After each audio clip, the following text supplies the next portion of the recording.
Hello, greetings to everybody, wherever you're watching from. My name is Alfred Owusu, and today is September 18th, 2021. Welcome to the Ghana Agenda. Today we have a packed show for you. We'll be talking about three things. We have a special guest all the way from Ghana who'll be joining us in person of Fred Agbanyo.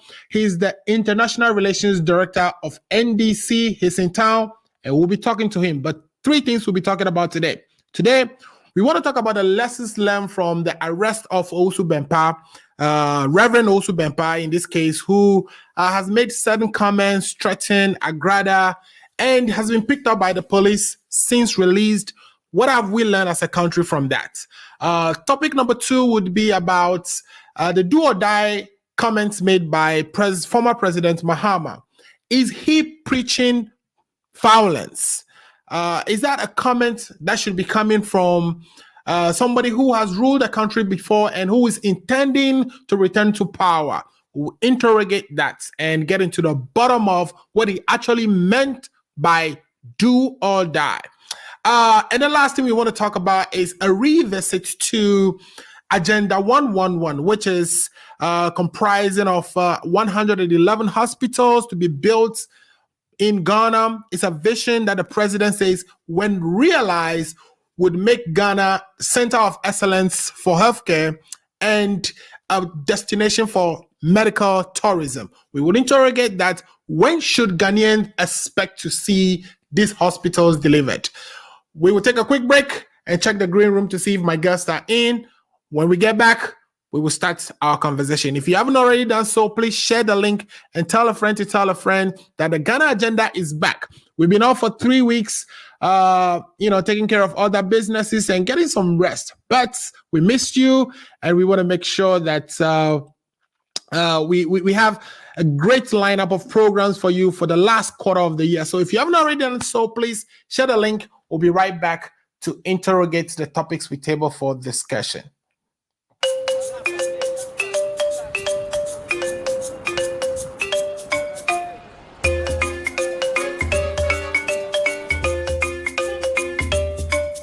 Before, if you want to send money to Kumasi, unless you go to the bus station, then you put the money on the envelope and they'll send it to Kumasi, and then you call the family that you send the money. So maybe 2 hours or 4 hours, they come to the bus station to collect the money. But now it's so easy. When I send them the money, they don't need to go nowhere. They just stand my village and collect the money, cash from the mobile money. So I think that much helps.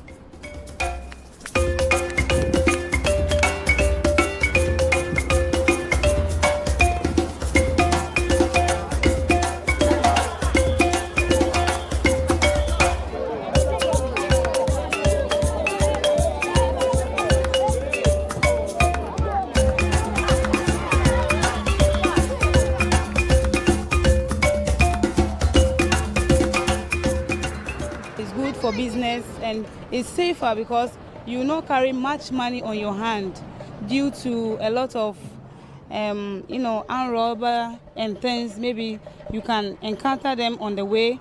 So if you have only your phone, they can't take it, and even if they take it, they can't cash the money. So I think it's very good and it's safer. Yeah.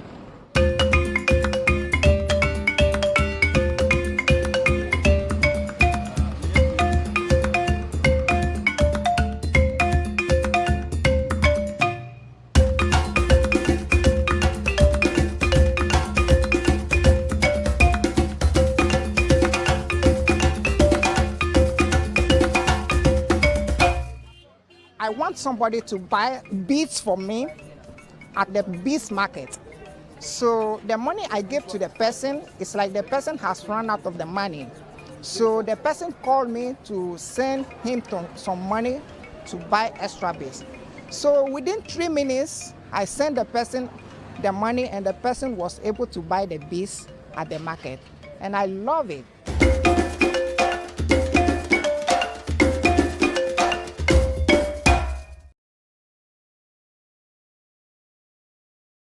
Okay, so you've heard the introduction of world remits to Ghana, and people are able to send money between cities. If you're in Kumasi, you need to send money to somebody in Accra. It is possible now. The place to go and do that is World Remit. Download the app on Apple App Store or in Google Play and be able to send money to your loved ones and friends in Ghana. Okay, so we are waiting for my guest to join. But just to go over the topics we'll be talking about today is one, lessons learned from the arrest and release of Reverend Owusu Bempah, who's renowned. Some people called him the nation's pastor.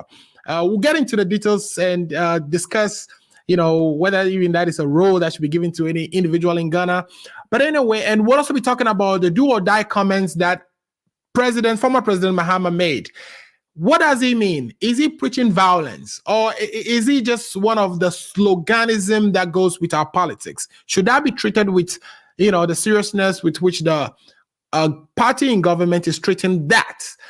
Is that equivalent to do the comment made by the president that says do or die? So we'll be talking about the president's comment of all die be die. So we'll be talking about this. We'll be assisted by Paul Disosu, Efa Amayao, Lifetime Legacy, and we have a special guest in a person of Fred Agbanyo, who will be joining us to discuss some NDC politics and what his views are on some of the things that we will be talking about today. The last thing we want to talk about today is Agenda 111, which will see 111 hospitals built in Ghana. This is a vision that the president of Ghana, Nana Akufo-Addo, says, if realized, will make Ghana the destination for medical tourism. When are we going to see these hospitals is the question we want to ask. Of course, there's going to be 101 district hospitals out of that, 2 psychiatric hospitals, 7 regional hospitals, and the Accra Psychiatric Hospital is expected to be redeveloped out of that. And we also know that the architect Ajayi Associates is designing all the 111 district hospitals. So when are these hospitals going to be realized? The questions we are asking. So we've already started getting comments, but okay, I'm going to take one last quick break just to make sure everybody is in the green room, and then I'll bring them on so that we can start the conversation. So if you don't mind, take a deep breath, get your water, get your juice, whatever you drink, get that ready. Please forward our links to your friends and loved ones who would also benefit from the program. Again, this is the Ghana Agenda, and my name is Alfred Owusu. We will be right back.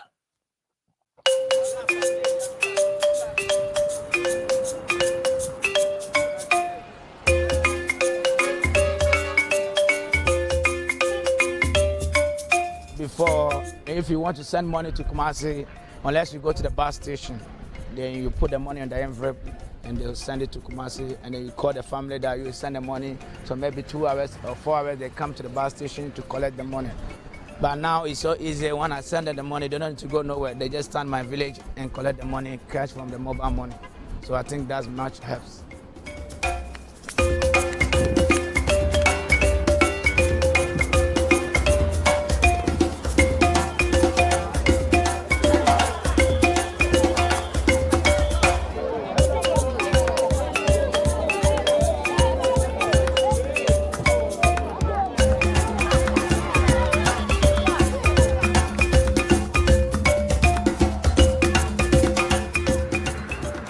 For business, and it's safer because you not carry much money on your hand due to a lot of armed robber and things. Maybe you can encounter them on the way. So if you have only your phone, they can't take it, and even if they take it, they can't cash the money.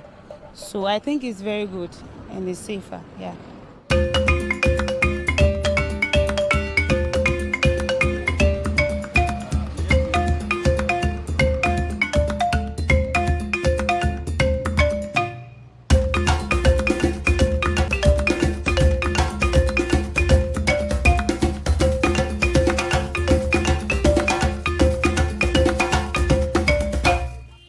I want somebody to buy beads for me at the beads market. So the money I give to the person, it's like the person has run out of the money. So the person called me to send him some money to buy extra beads. So within 3 minutes, I sent the person the money, and the person was able to buy the beads at the market. And I love it.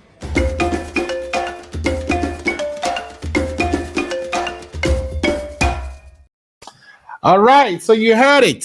Now you can send money in Ghana using World Remit. You know, it was limited to us in the United States. We were able to have send money several times to World Remit. I love their services. You can go straight into a person's bank account, or you can have your loved ones just show up at any of their locations and really pick their money. It's that easy, it's that simple. And now that service is also available, just like you send Momo to your friends and families. Now you are able to use World Remit to do the same in Ghana. If you haven't already done so, please go to your Apple App Store. If you have an Apple phone, to download the World Remit application app, so you can use whenever you want to send money. You can also do the same if you use a Google or Android phone, to download the same application and be able to set up your account so that you can continue to send money to loved ones, friends, both those in secondary school, university, who need money to buy books and etc., so that they can continue to pursue their dreams of getting sound, good education. I have my guests now, so I'm going to bring them in so that we can discuss the topics we table for today. So the first person I want to bring in here is my own brother, Ato, who's been helping us digest some of the critical issues that we talk about week by week on the Ghana Agenda.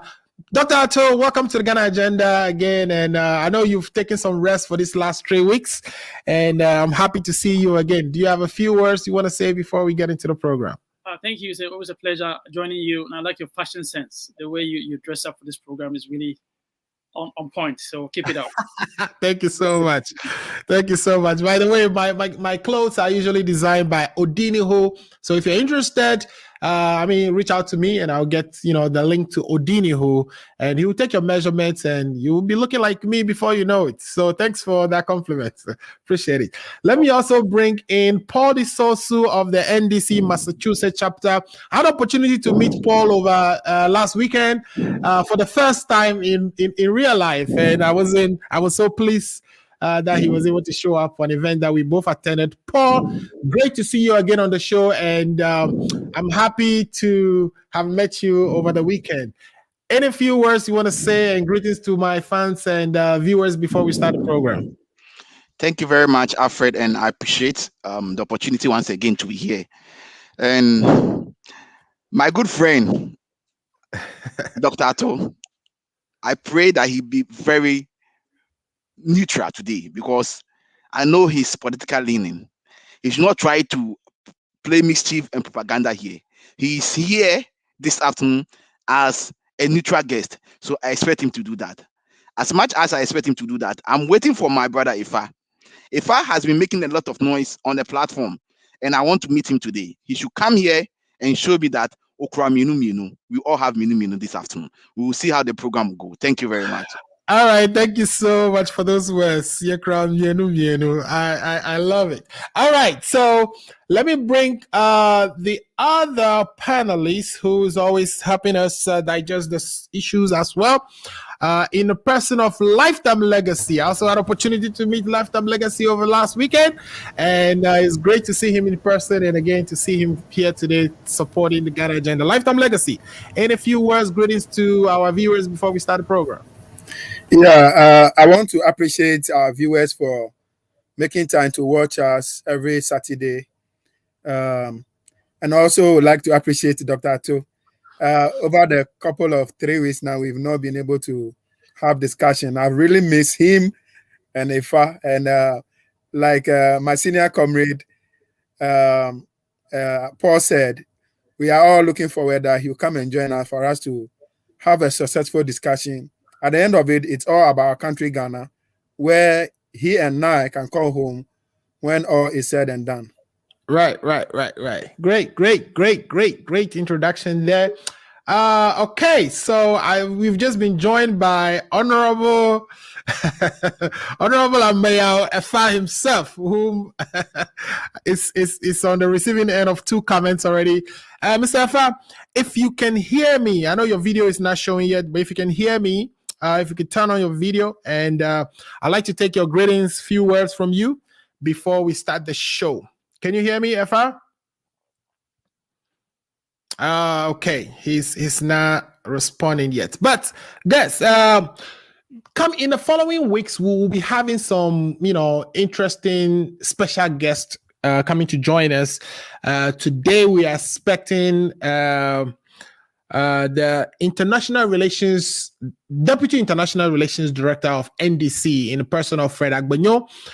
He's promised to join the show. I'm still looking at my phone every minute just to ensure that he has sent me a message that he's ready to join. But hopefully he will join us soon. And we would like to ask him some NDC politics and also, to comment on some of the things we tabled today for discussion. Following that, we are expecting the communications director of NDC in the person of Sami Jemfi. We are working hard in the background to see if we can bring him on as well. So, wish me luck. And if we succeed, he will be joining us perhaps maybe next week or a week after. And the MPP is also bringing a communications person in, I think his name is Kofi Owusu Bempah. And hopefully we get to bring him to join our show as well. So it's going to be very busy in a few weeks to come, and I would indulge all your cooperations and that you'll be joining after they come and do their presentations to give me some reactions to what you hear. So thanks for joining today. Effa, can you hear me? Yeah, I can hear you. Can you hear me? Great, I can hear you, but your picture is out. If you can bring. Yeah, I am driving, so. Okay, great. So we'll do with your phone until you are able to get your picture in. Right, but you wanted me to say something, right?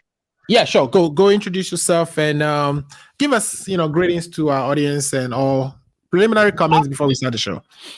Absolutely. My first greetings goes to you. Second to Ato, and then I wanted to put Paul last, but I can't put live is before Paul. So, Paul, greetings and all that.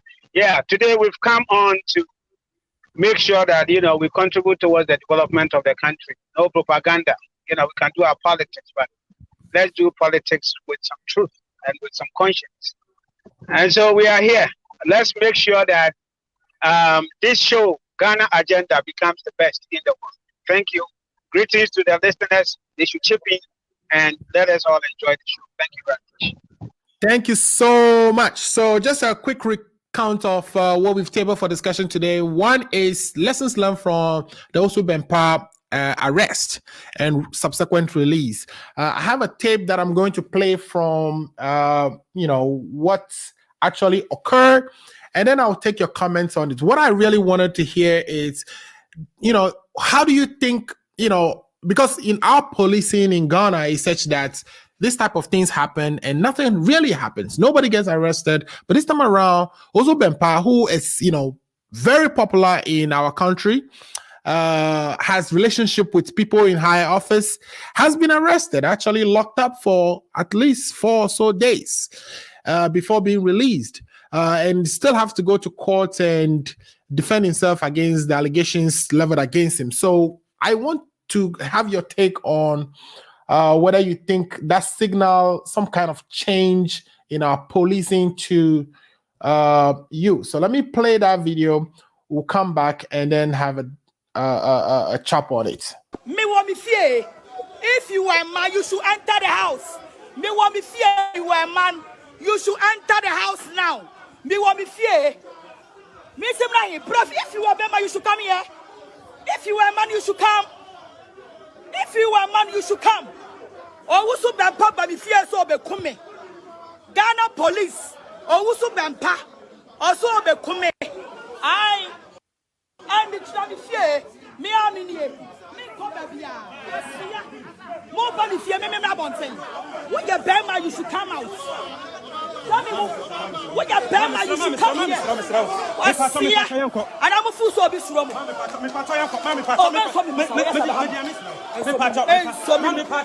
want life, man, yes,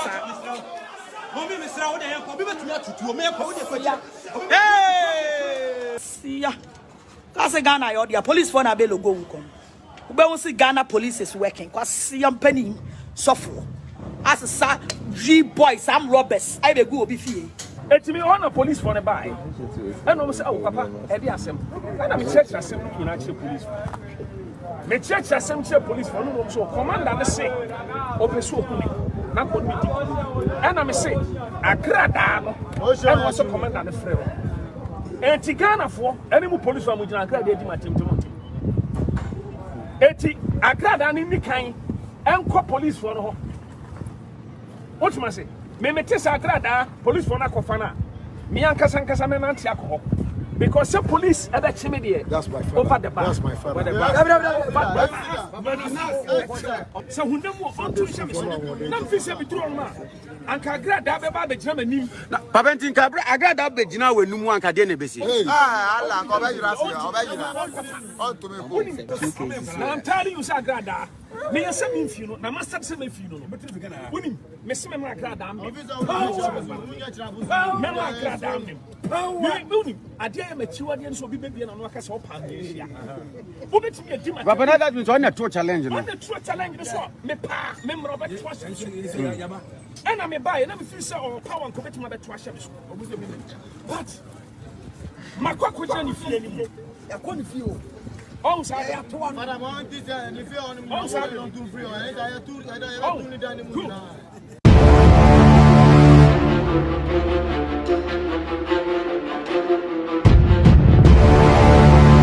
All right. So first of all, I wanted to, take the opportunity to apologize for those words that you've heard where Agrada was insulting and, using colorful words on the Reverend. And, we don't associate with any of those words. So we apologize for those words, but you've heard him.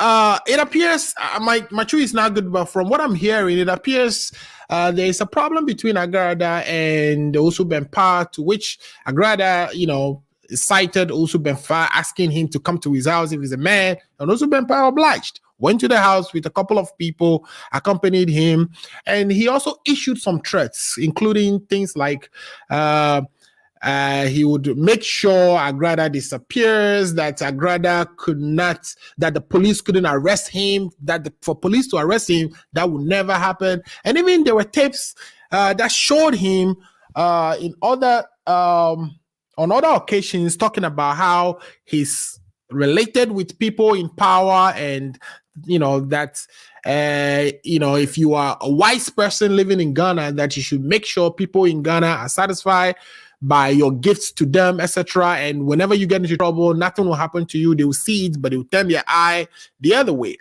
All this, and he got arrested, and then subsequently got released. So my question to you, and let me start from afar, since you are representing the government here.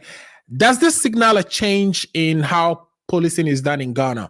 And should we say this marks the day, or this begins the day where people in Ghana, highly popular people in Ghana, can just say things with impunity and walk away? To you, Efa. Okay, I don't know if Efa is listening. Efa, can you hear me? If Efa is not ready, then let's take. No, I can hear you. I can hear you. Okay, great. So, yeah, go ahead. Yeah. What was your question again? So the question is, do you think this signal a change in how policing is done in Ghana, where popular people in Ghana can just say, all kinds manners of things, threaten people, including saying things like, they cannot be arrested, and they walk with impunity. Nothing happens to them. Do you think what we saw with Owusu Bempah's arrest signals a change in policing in Ghana? Okay, right. Thank you very much. So Owusu Bempah has been arrested and has been arrested on specific charges. Right. A lot of things are being read into it. So if you look at the tape, or if you watch the tape that you just played, right? Somebody is throwing a challenge to you. There's blah, blah, blah, and stuff like that. I've always told people that, you see, when you have a quarrel with somebody, and you want to solve it, or you want to respond to that, there are two issues to that that kind of back and forth with that person being insult or whatever? Are you going there that after your return, everything, like you don't hear it again, or you are going there to escalate the whole show? And, the second one is what we saw. You went there and the thing escalated. So there are issues of threat. There's another video. Can you hear me?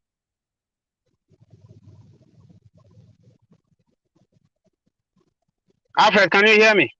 Yes, we can hear you. Go ahead. Okay.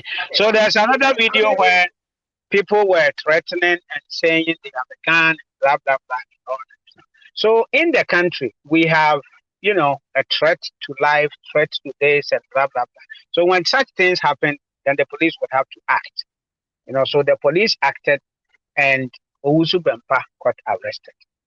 You see, the issue with Owusu Bempah asking the police, you see, if somebody has made a complaint and you are being arrested, you see, you cannot question the police that you have to do this and this before this and this and that. Go there, state your case, and when they look through and you are supposed to be released or whatever, they will do it. It speaks to some level of power that some people have arrogated to themselves because they know somebody or because they are connected to power.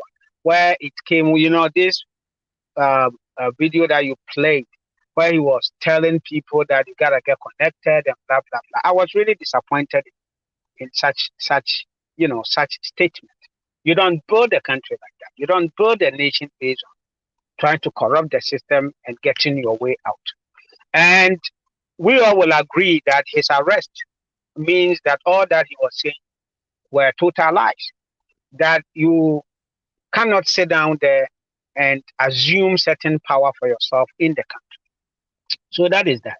Now, the question of this being a new way of policing and all that, you see, the police are there to protect us. Me and you will agree that, yes, previously there has been some people making statements and going here that they've been either let go or the police have looked the other way. So if in this case, somebody, quote unquote, so powerful as Owusu Bempah has been arrested, then yes, something is happening in the police. And that is good for us. That, no matter who you are, no matter what you think, connections you have, wherever place, that you cannot do certain things and get away with it. So this is good news.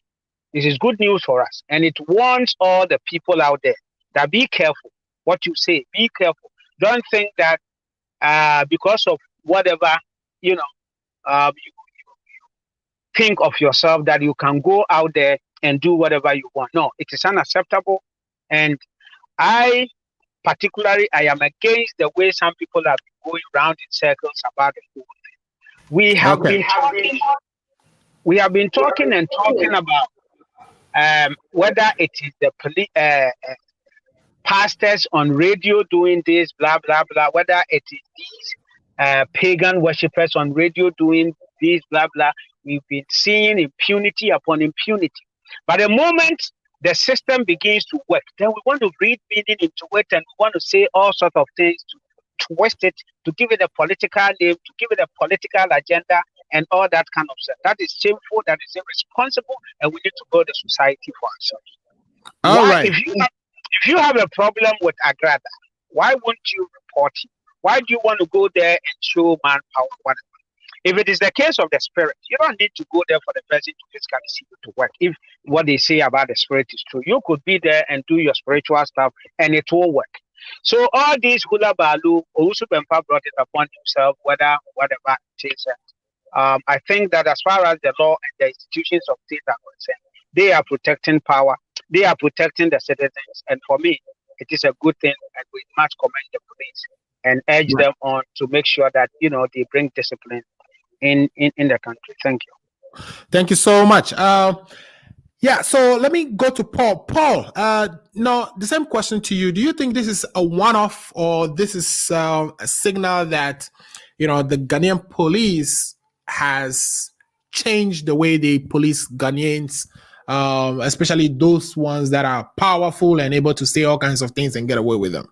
Well, thank you very much, Alfred. And for the first time, I'll give my brother IFA 8/10. He has done a good job by being very, very non-political to analyze the issue. I agree with him with all the analysis he made.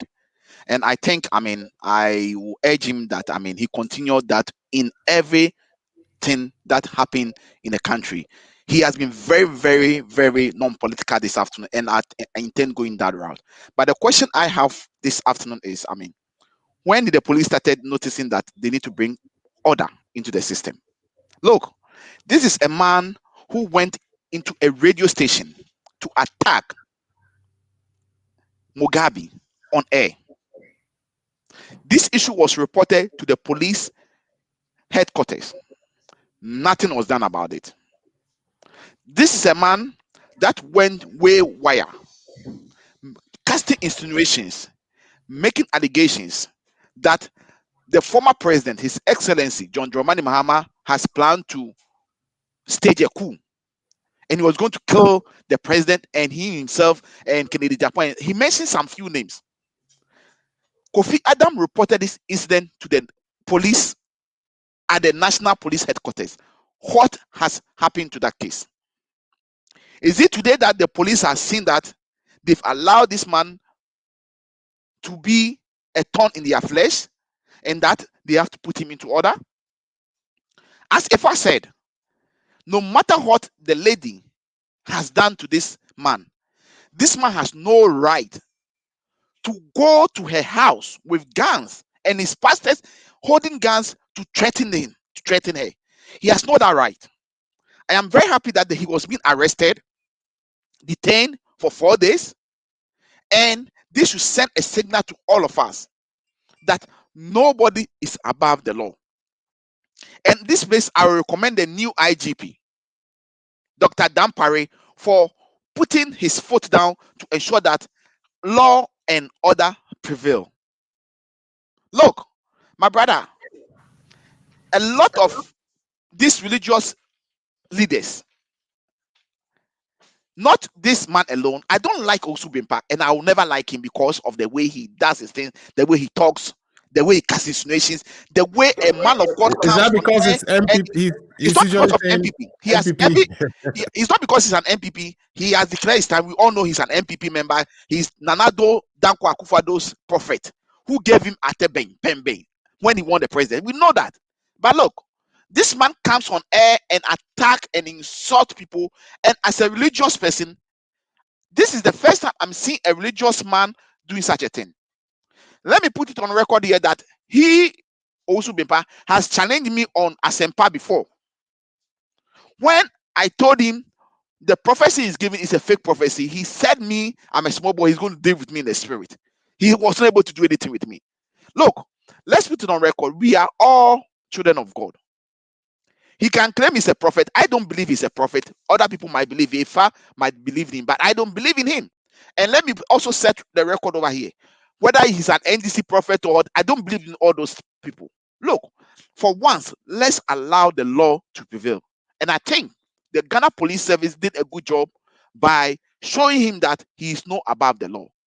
Prior to this incident, there was a video going around where he's stating and he was telling his church people that he has the police service, he has the how do you call it, the BNI in his pocket and the police people in his pocket. And I'm happy that the police has proved to him that he can never have them in his pocket. I hope and I pray that this case goes to its logical conclusion. I hope Monday, when they go to the court, the judge will not be transferred. I hope when they go to court on Monday, they will not play political gimmicks with this case and then make it a foolish case. We want this case to go to its logical conclusion. The charges that were pressed against him was unlawful attack and attacking a police officer. Those are the things that are the charges that have been pressed on him. And I expect the Attorney General, they should not play politics with this. They should take MPP NDC out. We should deal with him to set an example to other men of God and other citizens who think they have connections in government, so therefore they can take the law onto their own hand and misbehave and play any political game with the system. I am happy that the new IGP, Dampare, Dr. Dampare, is taking and is bringing sanity into the police system. My Okay. fear for him is that I don't think he will be confirmed because of what he has done. If he's been confirmed, I'll be very happy for him. But you remember the last time we heard the show, I stated on this show that he is a fine gentleman and we are going to support him to bring sanity and clean the system. And I Right. believe if he goes on the path he has started, he will be one of the best IGP that Ghana is going to have, if only he will be retained. So for me, Right. I mean, this is a lesson for Owusu Bempah. This is a lesson to him to know that he is not above the law. He should behave moving forward. He should speak as a man of God. He should behave Okay. as a man of God and stop behaving as a street boy. This is Okay. what I will end it. All right. Thank you so much. Thanks for those great submissions and your support for the IGP and the hope that we all share that this case goes to its logical conclusion without any interference. Let me bring in Lifetime Legacy. Lifetime Legacy. You've heard FR. You've heard our brother Paul Disosu. Putting their submissions. What do you say? Do you think that by this arrest that Dr. Dampari's police have signaled to the general public that the days of making threats and insinuatory comments and getting away with it are over? Thank you, Alfred. To our listeners and also my co-panelists.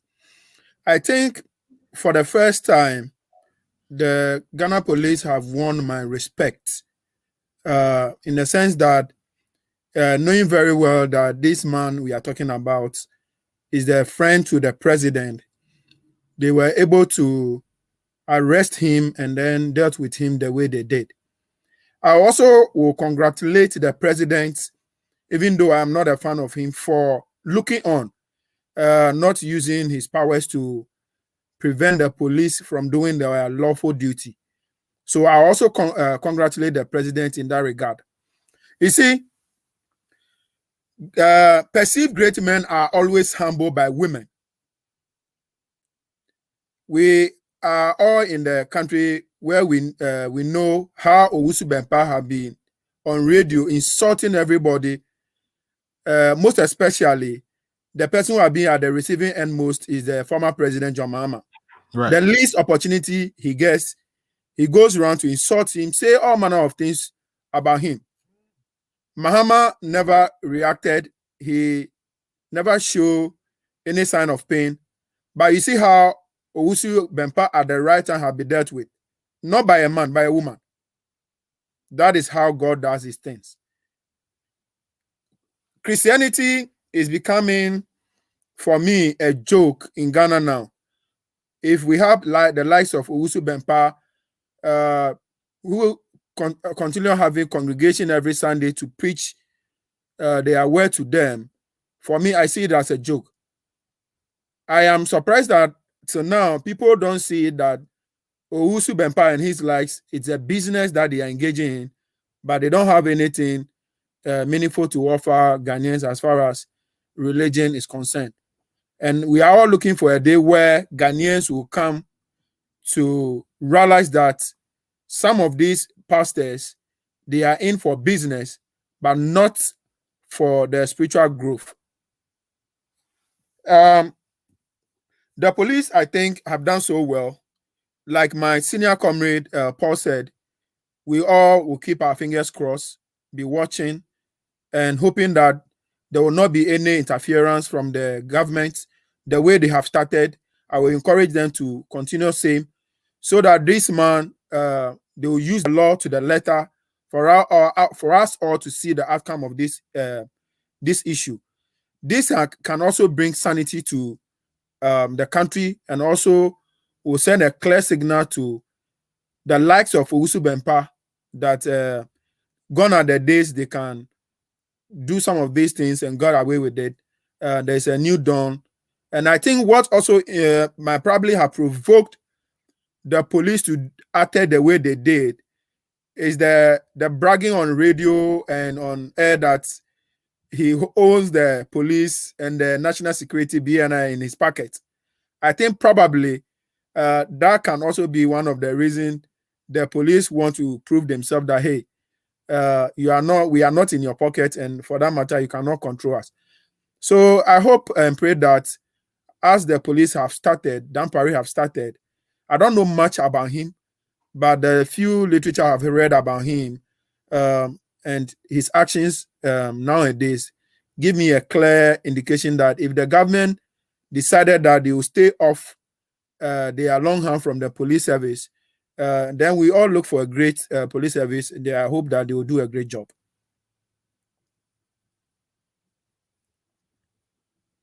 Thank you so much for those comments and submissions. We are being watched by 110 people at this point, and we are grateful. Let me bring in Ato Komina. Ato, you are my neutral buddy. And I guess my question to you is, we are all hoping that, going forward, that people wouldn't just get away with anything. But do you think this is, just the same question I'm asking everybody, do you think this shows some type of a mark that Dampari is serious, that, you just can't do anything and get away with it? Or do you think this is just a one-off? Because sometimes we get to see, the police or people in power showing example out of one person, and then they go back to sleep. But do you see, by the things happening in the country currently, that this new IGP means business?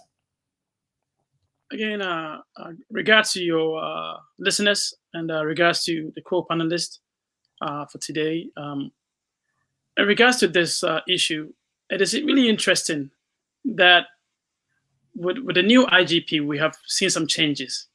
Notably, when the demonstration happened, he actually met with demonstrators to have a review of what transpired in the demonstration. That's right. This is the second attempt at him ensuring that the laws are being followed. But before I start, it's really interesting that religion, I think Karl Marx talked about religion being the opium of the people. And as such, some of these people, they have a large following. Right. And also the irony is that you would think that the lady who is now professing Christ would be having issues with another apostle. That I thought that because the lady is now professing Christ, she used to be in the traditional religion and then she's now professing Christ. That like a apostle Owusu Bempah would actually go to her house in pomp and pageantry to welcome her into the Christianity religion. Right. On the other hand, we are seeing videos of people talking about killing one another, fighting one another, and it's the braggadocio that he's really like exhibiting in the clear view of Ghanaians to see that he probably thinks is untouchable. Right. I have listened to him so many times. Sometimes the comments he makes in the past are not befitting of any minister of the gospel in Ghana or anywhere else. And I would wish that if Nanado would dissociate himself from this man because of what he is doing right now. You cannot associate yourself with a pastor who threatens ladies. It doesn't make any sense to me. Right. Going forward, I feel like he was treated with a really large hammer because of I don't know if this case is treated as a criminal matter or just a civil matter, because he spent so many days without bail. I thought it was a bailable offense. But it all shows the way he spoke about police and how he probably has it in his pocket. So going forward, I think the IGP is doing a really good job. We cannot just say that he said A, B, C in the past. Yes, that is true. Doesn't mean that going forward we cannot have the laws to working in Ghana. I think the police would have to set up, because if you make comments like the ex-president is trying to kill people and nothing is done, people will see this as, okay, this is just a very simple issue. Someone goes to someone's house and there's an argument. Why are you treating him like this? But then the police is working again. So as a country, we should embrace what the police is doing, and then we would be able to tell if this is like a one-day wonder in subsequent issues. And like my brother said, that I wish that the laws would deal with him accordingly, so that we all know that they're really serious about this matter. Thanks. All right. Thank you so much for that submission. We wish that the laws would deal with him and definitely have this matter come to a logical conclusion without any interference. So what I want to do now is read comments, and then we'll take a quick break. We'll come back to talk about the comments made by the former President Mahama, where he says the next election is going to be do or die at the police station. Is he inciting violence in those comments? Mr. Fedamusu, one quick question. Yeah. I just hope, and I know my good friend Ifa, that he's not in the pocket of Owusu Bempah, because Owusu Bempah listed a number of people who are in his pocket. So I just hope my friend Ifa, who I have a lot of respect, is not in the pocket of Owusu Bempah. I don't think he's please, in his I want to pocket, know from you. I want you to declare it over here that you are not in the pocket of Owusu Bempah. Please, Ifa. No, that's a bad question. I don't think it's in his pocket, and we wouldn't let that go. So we'll take quick comments. I'll be back. Regina is watching us. Regina, thanks for watching. He says, hi, Alfred. Our own Dr. Edward Ofori, Managing Director of ACO Radio, is watching, and he says Ghana Agenda is the best political show, and we agree with him. Regina again came back to say, Owusu Bempah has been humbled by a woman. Interesting, right? For all the braggadocious words that he says on TV and threatening that, nobody can actually stand him. Like you said, a lady brought him down. So be careful with the women. Regina again says, we hope the police will continue with the new move. Yes, that's all our hopes. And I think this new IGP has laid down a marker, and to everybody out there who thinks they can get away saying anything should watch what happened to Owusu Bempah, for example. We'll be right back after this break.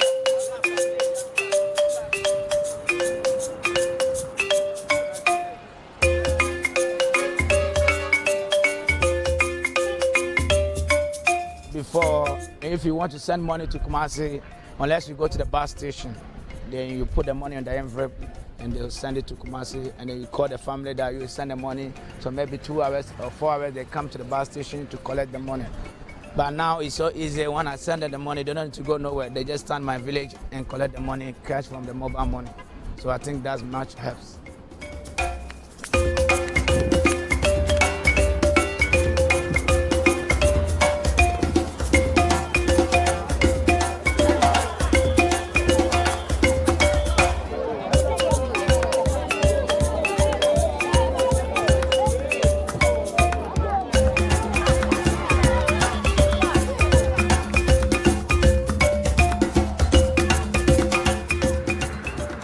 For business, and it's safer because you not carry much money on your hand due to a lot of armed robber and things. Maybe you can encounter them on the way. So if you have only your phone, they can't take it, and even if they take it, they can't cash the money.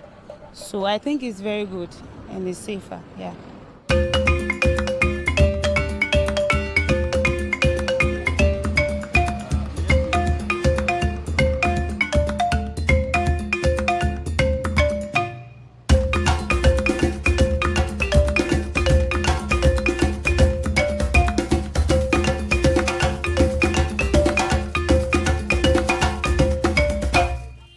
I want somebody to buy beads for me at the beads market. So the money I give to the person, it's like the person has run out of the money. So the person called me to send him some money to buy extra beads. So within 3 minutes, I sent the person the money, and the person was able to buy the beads at the market. And I love it.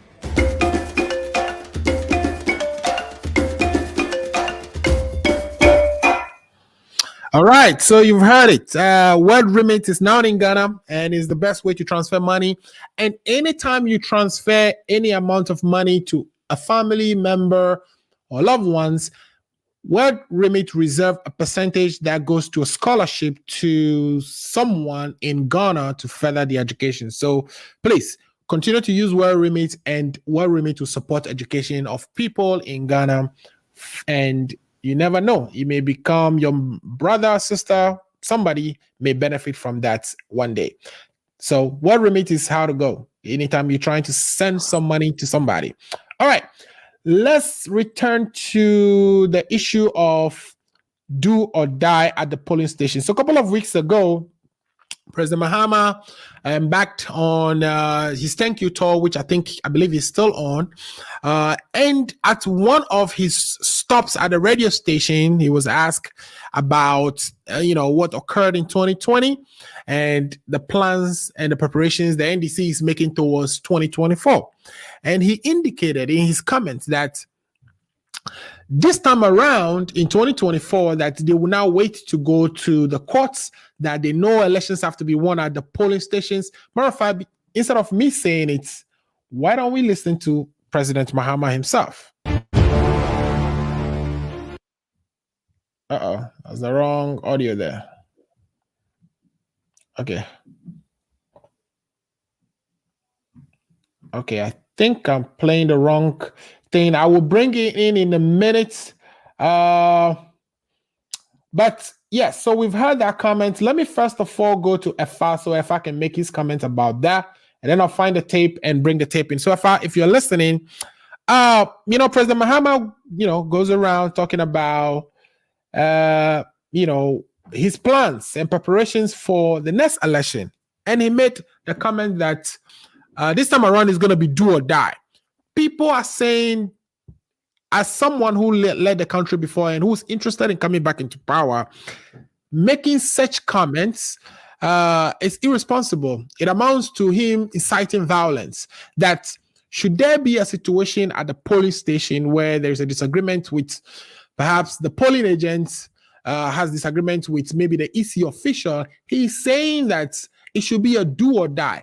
Is he telling the polling agent to be violent as a result of whatever misunderstanding that they have? So somebody like him should not be making those comments, and that these comments are equivalent to what the current president made when he was running in 2012, where he said that all die be die, and I think you know better. I'm sure my brother Paul will give us all the details about Ukraine. So do you also share the idea that people are saying, or the things people are saying about Mahama's comment that the do or die amounts to inciting violence, or amounts to a violent speech? Yeah, thank you very much, Alfred. Alfred, can you hear me? Yes, I can hear you. Go ahead. Yeah, thank you very much. Let me give. I think maybe Mahama has either forgotten or don't know the electoral processes in the country. So I will give him some electoral education. Number one, and then the second thing is that if Mahama is not listening, then Paul and Lifetime Legacy will take the message to Mahama. So you see, elections in Ghana, if you take the Fourth Republic, right, started in 1992. Now, at that time, the boxes were opaque. You don't see anything. The ID cards were without pictures. Okay, so we have transitioned from moving from opaque boxes to transparent boxes. And now, even when we had transparent boxes, we had people snatching these boxes, snatching them. We've gone all the way. We introduced technology into it. Now, when we were bringing biometric verification, NDC told us that it is something that was going to bring cancer. So the people of Ghana should reject it. You can check from 1992 all the way up to this time that every single thing that will be to make our system robust, there is that stiff resistance. But going forward, this is what we need to do. And I can say it here and now that the posture of NDC, if it is the same posture of MPP, we would not have traveled this far with our Fourth Republic. I am saying that now and here. And if when Mahama was in power, was telling us that the electoral system was robust and that nobody can steal the elections. And after that, there are more additional layers which they are trying to take off. More additional layers have been added to make it more robust. Mm-hmm. And then now you come and tell us that in 2024, you are going to do the right thing. That is what they are interpreting. Oh, so from 1992 up to 2020, they have never done the right thing. They are confirming our belief. No collation, poor training of electoral officers. They don't pay them. I read in the newspapers that even 2024, some of them have not been paid and stuff like that. They were poorly trained. They couldn't understand anything. Not all of them. Most of them couldn't understand. You know, some people were sent to the strong room and they went there drinking tea and sleeping. You know, so you see, this whole thing makes no sense. Right. You know, that you have been given the opportunity to put in place all these measures because we've gone along and put all these things in place. You choose not to do it, and then you want to blame who? Who are you blaming? That now, 2024, we are going to make sure we do the right thing. No, in 2020, I heard you guys train lawyers at all the was it of the constituency or whatever it is, they can give us better practice. What for? To challenge what? Election is not an event. We don't know when you guys are going to understand these things. It is not an event. And instead of you guys, you know, sitting down to look at the, you know, you suggest the what we need to do. You know, this is what I saw. These are the flaws here. Let us fix it in. You know, so you bring in all these suggestions to make whatever suspicion that you have. You know, you clear all those things out there. Right. But to come out and say, I don't even understand what they mean by we are going to do the right thing. So 1992, you didn't do the right thing, it came to you. 1996, you didn't do the right thing, it came to you. But you would agree that this year, however, you know, there were places where ballot boxes were found with, you know, already tempered ballot boxes were found all over the place. Which meant places. I'm sure my brother Paul will give you all the places, but okay, so here is that see, I've been a polling agent before, right? I've been. It was in the Kintampo South. It used to be Kintampo district, like Kintampo constituency. Then it was divided. I was there. Now during my time, that was 2000. You see, the agents, for whatever was given 2 ballot papers to somebody. We saw it, we took a picture, and we made a report. Right? We took it to all that, and then you know, so all these are additionally, yes, you know, this is what I saw. So next time, what do we do? You know, that's why they brought in all blah blah blah blah and stuff like that. Now, if you have seen this, you've seen tempered ballot boxes. You've gone to the Supreme Court because you have challenges with this, and you did not say it over there where we flash out cases. You say you go and stand somewhere that you've been stolen, but meanwhile you've not shown anything to the police station that you've been stolen. Right. So let me get back to the question. Right? Do you think that comment that he made, that do or die, amounts to preaching violence? Yes, and that is exactly what they mean. Did I not post it on the this thing that they are now saying that they will physically give them guns? They will give, well, the director of elections said, oh, yes, all the polling agents will be given guns. Right. And guns are over there to do what? But why would you say it's violence when even during soccer games we say things like, hey, this match is a do or die match? Very good. So they said it was going to be a do or die.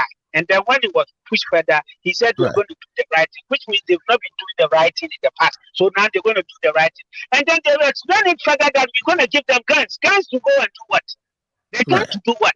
Now, tell me the system, the electoral process where you have to either slap somebody or whatever. We all have been officers before.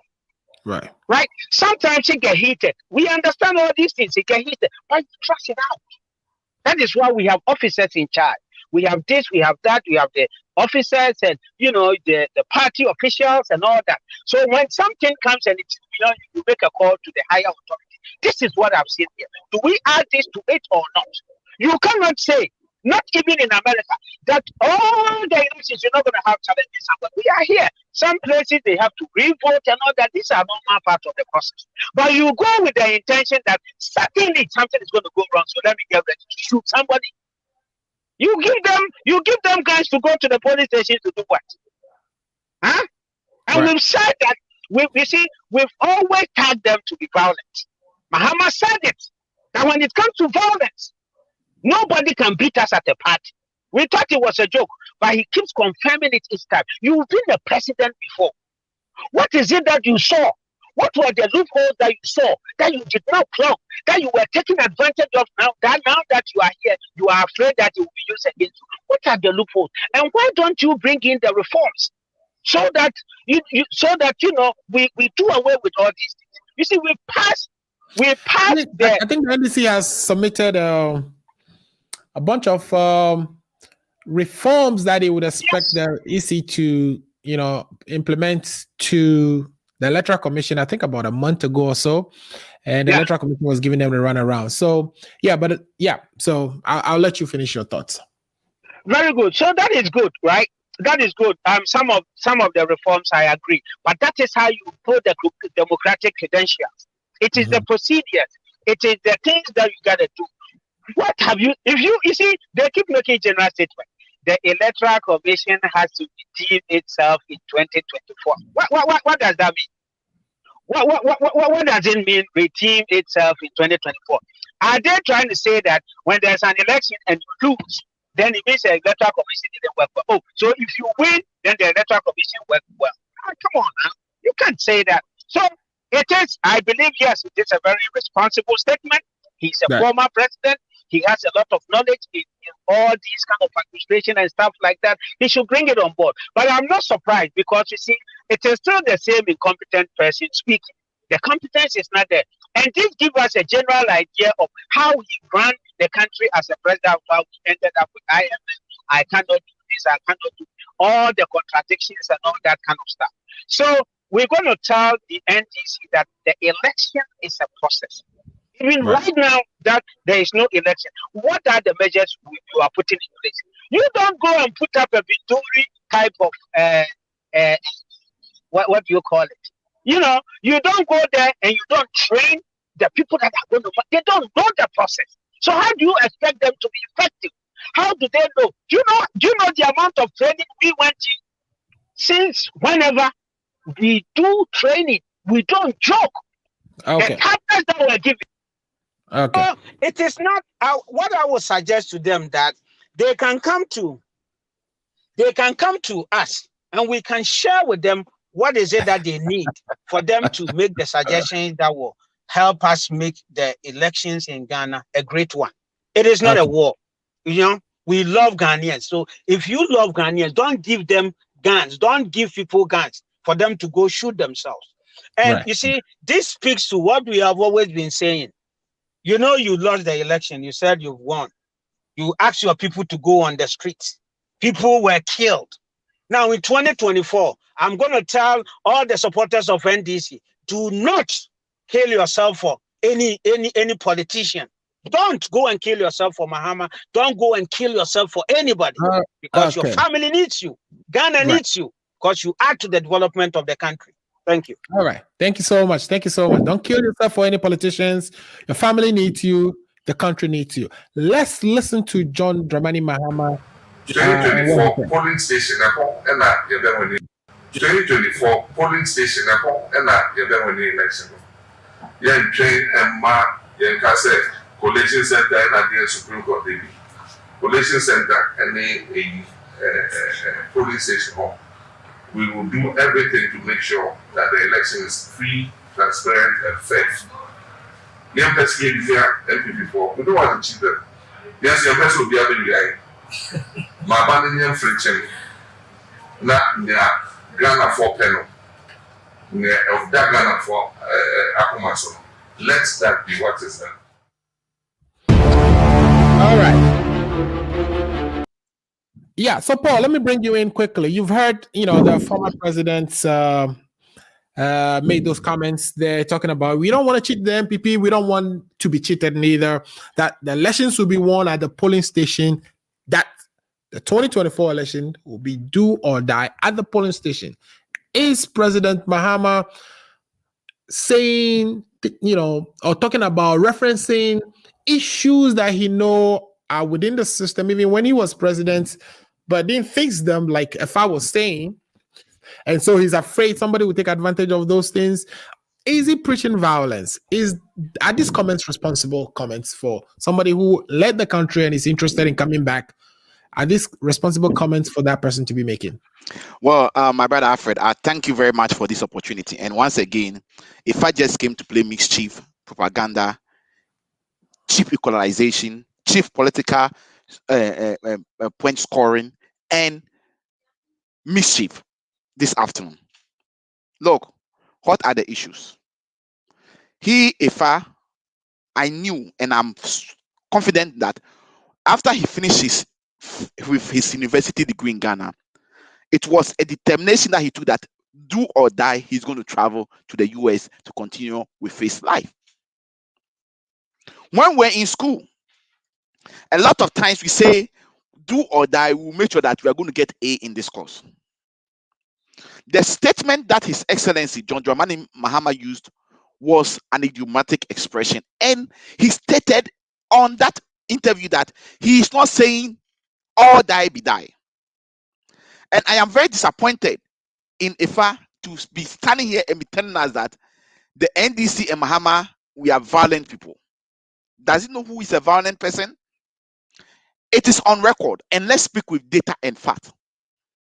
Since 1992, when Ghana got into its fourth republic, there have been series of elections held. And all these elections that were held, this is the only election under the supervision of the super incompetent president, Nanado, that we have 9 people losing their lives. As we speak today, Nanado has not even taken a phone to call those people, those victims' family, to extend his sympathy as the #1 gentleman of the land. And Ifa is here talking about violence. If he wants to know who is a violent person, I've just shown him who is a violent person. I want to let Ifa understand that this cheap equalization and political gimmicks is not going to work. Do or die is an idiomatic expression, which means at all costs, you are going to do everything possible to make sure that you get the results you want. And what His Excellency mean by the do or die, which is an idiomatic expression, is that he's asking that we have to stand firm, we need to be vigilant, we need to make sure that this election 2024 will be free and fair and transparent, that nobody will cheat anybody. Mr. Muzo, it's a fact, and we all know over here, it's a fact. And Ifa, as we speak, I've asked him, and he's never been able to tell me what is the total valid vote cast in the 2020 election. The EC boss gave us 5 different figures, and we don't know which one is which. And the most dangerous thing that the Supreme Court did was that they came out with a 6th figure. Why is the former president saying that he's never going to go to the Supreme Court again? Because the Supreme Court has shown that they have compromised themselves. How can a Supreme Court go and give another different figure from all the different 5 figures that the incompetent Electoral Commission gave to the people of Ghana? Alfred, and I want to speak on, I want Ifa and all other colleagues on this panel, if somebody can tell us what is the total valid vote cast in the 2020 election. I want to know today. If they can tell us, I'll be very grateful. You see, the Supreme Court did a disservice to Mother Ghana, a disservice to Africa, and a disservice to the world as in whole. Why am I saying so? The Supreme Court has put in a precedent there to say that you have to do everything you can do within your power to make sure that you win the election. Because if you don't do it, when it comes to us, we will just throw it under the box. And exactly that's what they did. Mr. Musu, how can Ifa be sitting here and be telling me that elections that has been held, we had 6 different figures, and it's going to go into the Guinness Book of Record if I don't know. Of course, we're talking about ballot boxes. Look, Mahama and the NDC has built a robust system. We handed over to the MPP. We are not saying we didn't build a robust system. We never raised issue about the election processes. During the election day, over a lot of people were arrested with ballot box thumb printed already, which has the seal of the Electoral Commission, and those people were arrested, taken to the police. What has been the outcome of those cases? Dead, gone. Before the election, 1 million ballot papers were printed and thumb printed in the name of Nanado, which were seen, and this was in the news. We all saw it. What happened? The only thing they could do was that they took the papers to the sea, to the seaside, and they burnt it with the supervision of the police and all the political parties involved. So I am saying that with all this evidence that shows, it shows clearly that the 2020 elections was not free and fair, because we don't know what are the figures as we speak. For a fact to come and sit here and tell us that we have a robust system and that we are hot, is it that we don't? Look, Efa, let me tell you. You know, Efa, and you have to be truthful to yourself this afternoon. We have over 1 million ballot boxes that were thumb printed in the name of Nanado in Ashanti region that were destroyed. Tell me it's a lie. For the Supreme Court to do the right thing, for calling that super incompetent EC boss to ban the box, they protected her. What were they afraid of? The Supreme Court did not know that what they've done, they've caused a disservice to Mother Ghana. And the legend Chachu said it, and he quoted a Bible verse. It will come back to harm them. If the Supreme Court had made sure and has brought the woman into the box for transparency to happen, my brother Alfred, my brother Legacy, my brother Ato, my brother Ifa, nobody will be making or will be saying that you should be firm, you should be transparent, you should be vigilant at the police station, because the person knows that if you make any or play any games at the police station, the Supreme Court will be there to make sure that the truth come out. But this is the case. We have a Supreme Court that has been bought under the hands of Danado Danko Akufo-Addo, and they've refused to give us the truth, to let the truth come out. Let me go on. If I was talking about our director of election, Elvis Efriankwa, saying that they are going to give guns, it is not true. Elvis Efriankwa was on Joy FM just yesterday, saying that he never said that. And I challenge and I dare Ifa this afternoon to put that record. I want him to put that audio. Next week, he should look for the audio and let's play it on this show. Right. Elvis Efriankwa never said that they were going to give guns and come. He never said that. He said that being a vigilant means you have to be vigilant means you have to be steadfast, ready to make sure that you don't do anything that will compromise the data. Right. So why should a fast come here this afternoon? Why should we all promise that we are going to be non-political for him to come and throw dust into the eyes of your listeners? I am ending and I am saying over here that Ifa knows the truth, and the truth will set all of us free.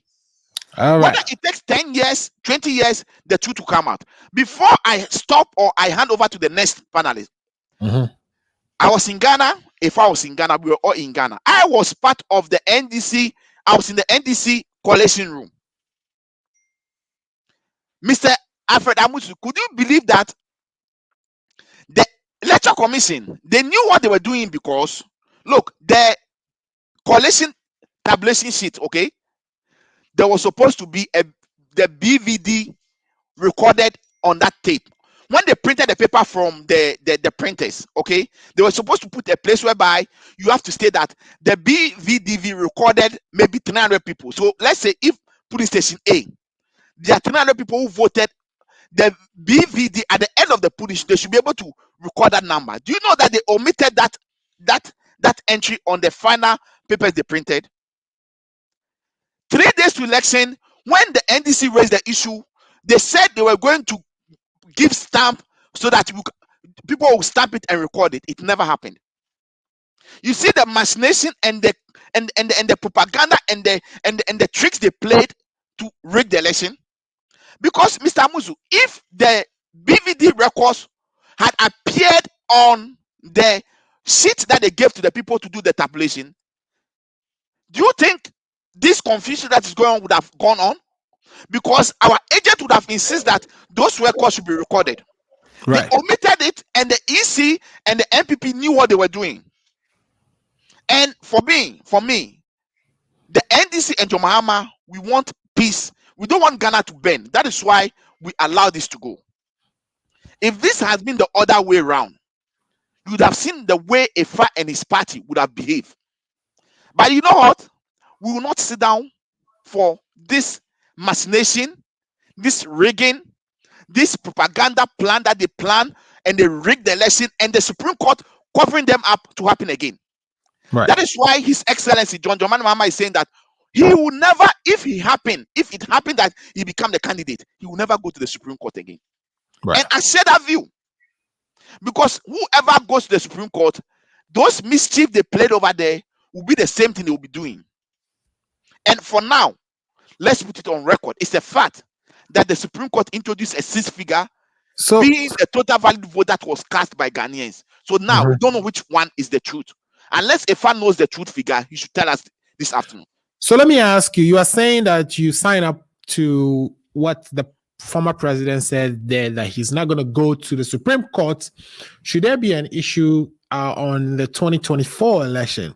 So to me, what that means is he doesn't have trust in the judges we have at the Supreme Court. Does that mean if he successfully wins the next election and becomes president, what is he going to do to those judges? Is he going to get them out? He can't get them out because he has no right to get them out. But we need to clean the system. The system needs to be clean. But what do you say? You understand me? What are you saying? Cleaning the system means you make sure that you put procedures in place to make sure that the judges speak on themselves. Mr. Alfred Owusu, this is the first time that we have a Supreme Court that all of them have the same mind in every aspect. But they're allowed to think alike, right? No, it can never happen. They all reach the same conclusion. If you have two twins, they can never think alike. They can never think alike. You see, the Supreme Court has done a lot of disservice to Mother Ghana, and it's going to come back to Hamas. Because do you think if the Supreme Court has allowed fair, transparent, and justice to prevail, would you think we'll be saying this thing? Because we know when you go and mess up and you try to rig, the Supreme Court will be there to be an advocate. But this is the case. The Supreme Court sided with the Electoral Commission, protected the EC boss from testifying because they know that when she mounted the boss, the Leonard Chachuchikata, the questions that Chachuchikata will put to the EC, it will expose the rot and the rigging machinery that EFA and the MPP put in place. That is why the Supreme Court did everything possible to prevent the woman from testifying. So Mr. Owusu, how can you know? Let me make this statement. How can you use a word, an English dictionary, against a law, a constitutional law of your country? You see, this judgment of the Supreme Court will be the most disgraceful judgment in the history of the Supreme Court. Just wait and see. Okay. Thank you so much. And if we want to be truthful to ourselves this afternoon, the Supreme Court is the cause of all this thing. And I want to ask my brother Ato, I know he's most of the time neutral, if he can help me to let me know what is the total valid vote cast. He and Ifa should tell me this afternoon. I want to know because we have 6 different figures. Which of the figures is the correct one? We want to know. So if I should stop this propaganda, if I should stop this, throwing that into our eyes, and let's face the reality. Mahama is a peaceful person. His record is there to speak for himself. If Mahama was a violent person, with all this cheating and rigging that went on, at election day, people were arrested with ballot paper already cast, would have rejected this election. But he allowed the process to take its course. And he said he disagreed with the Supreme Court judgment, he will let it go. 2024 or the future is there for us. This is somebody we call a peaceful man. It is not Nanado who went to stand at what? What's the name of the place? Bring your name. Who went and stand at a place where he said that all die. People should go and kill themselves. It's different from what Mahama said. Mahama is a peaceful person. He remained to be peaceful, and we are going to support him. This do or die has come to live. It does not mean violent. It means be vigilant, be focused, be steady and firm, and make sure that nobody cheats anybody. That's what it means. Thank you. Okay, thank you so much. So what it means is be vigilant, be firm, make sure you are not cheated. And from your standpoint, that is what Mahama means when he say do or die is going to be at the polling station, or that's what we will see at the polling station in 2024. Let me quickly bring in our neutral brother, Ato. Dr. Ato, you've listened to the two politicals, and it seems every election, one accuses the other of cheating.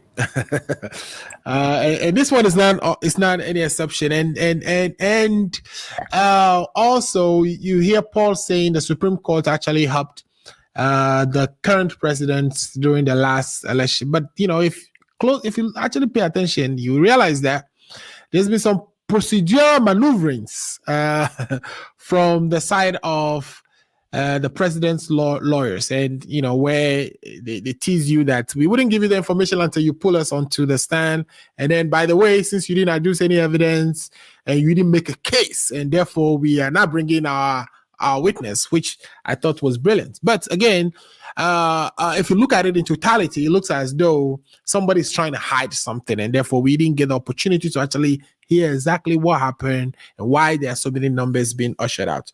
Would you say, listening to the former president, that his do or die comment amounts to inciting violence and it's irresponsible for somebody of his position, stature in our society to be making those comments? Okay. So first of all, let me try to answer Paul's question. So by me giving Paul figures, it will not do anything. The NDC was supposed to do that in court, which they failed to do, to provide evidence. So if I give Paul any evidence as to how many votes were cast and stuff like that, I mean, I'm only one person. I don't even matter. So I don't think that's really important right now. Although I don't have the figures right here with me. I mean, do you have them anyway? I do not have them. Okay. I mean, I did not prepare. It seems nobody does. Yeah, I didn't prepare to come and talk about this right now. I don't have the figures. I don't know if I would have them. I'm not saying I may have them. I don't have them right now. So because there are six different figures. You don't know which one is which. Right now, if not right now, do you know exactly what the total vote cast was in the last election? I mean, I don't know. I don't know the total votes cast in 2016 or 2012. So I mean that I have not kept that information. And if I ask you, Alfred, if I ask you the total vote cast for United States, do you know? You don't know. I mean, we can attain it. It's something we can look for and find. But the thing is, but Trump didn't lose the election on the total votes cast. He lost the election because he lost. So it was about percentage and about electoral votes. Yeah, so, I think the point being made is that that number changed so many times in the past. Just one quick intervention. I want our brother Atu to know that when he goes to the EC website today, as we speak today, when you do the tabulation of the regional coalition, the figure you get is different from when you do the tabulation of the constituency results. So I just want him to be aware of that. Oh, I think we lost Ato. Yeah, so let Ato flow. I think it's his time. I'm just giving him information that if he goes to the EC website, the figures for every constituency, when you add them together, you get a different figure from the regional. It doesn't add up. Yeah, all right, cool. You made your point. Thank you. Ato is back. So Ato, it's all over here. I didn't want him to appear on camera, so that's why I had to go off. No problem. So go ahead and make your submission, Ato.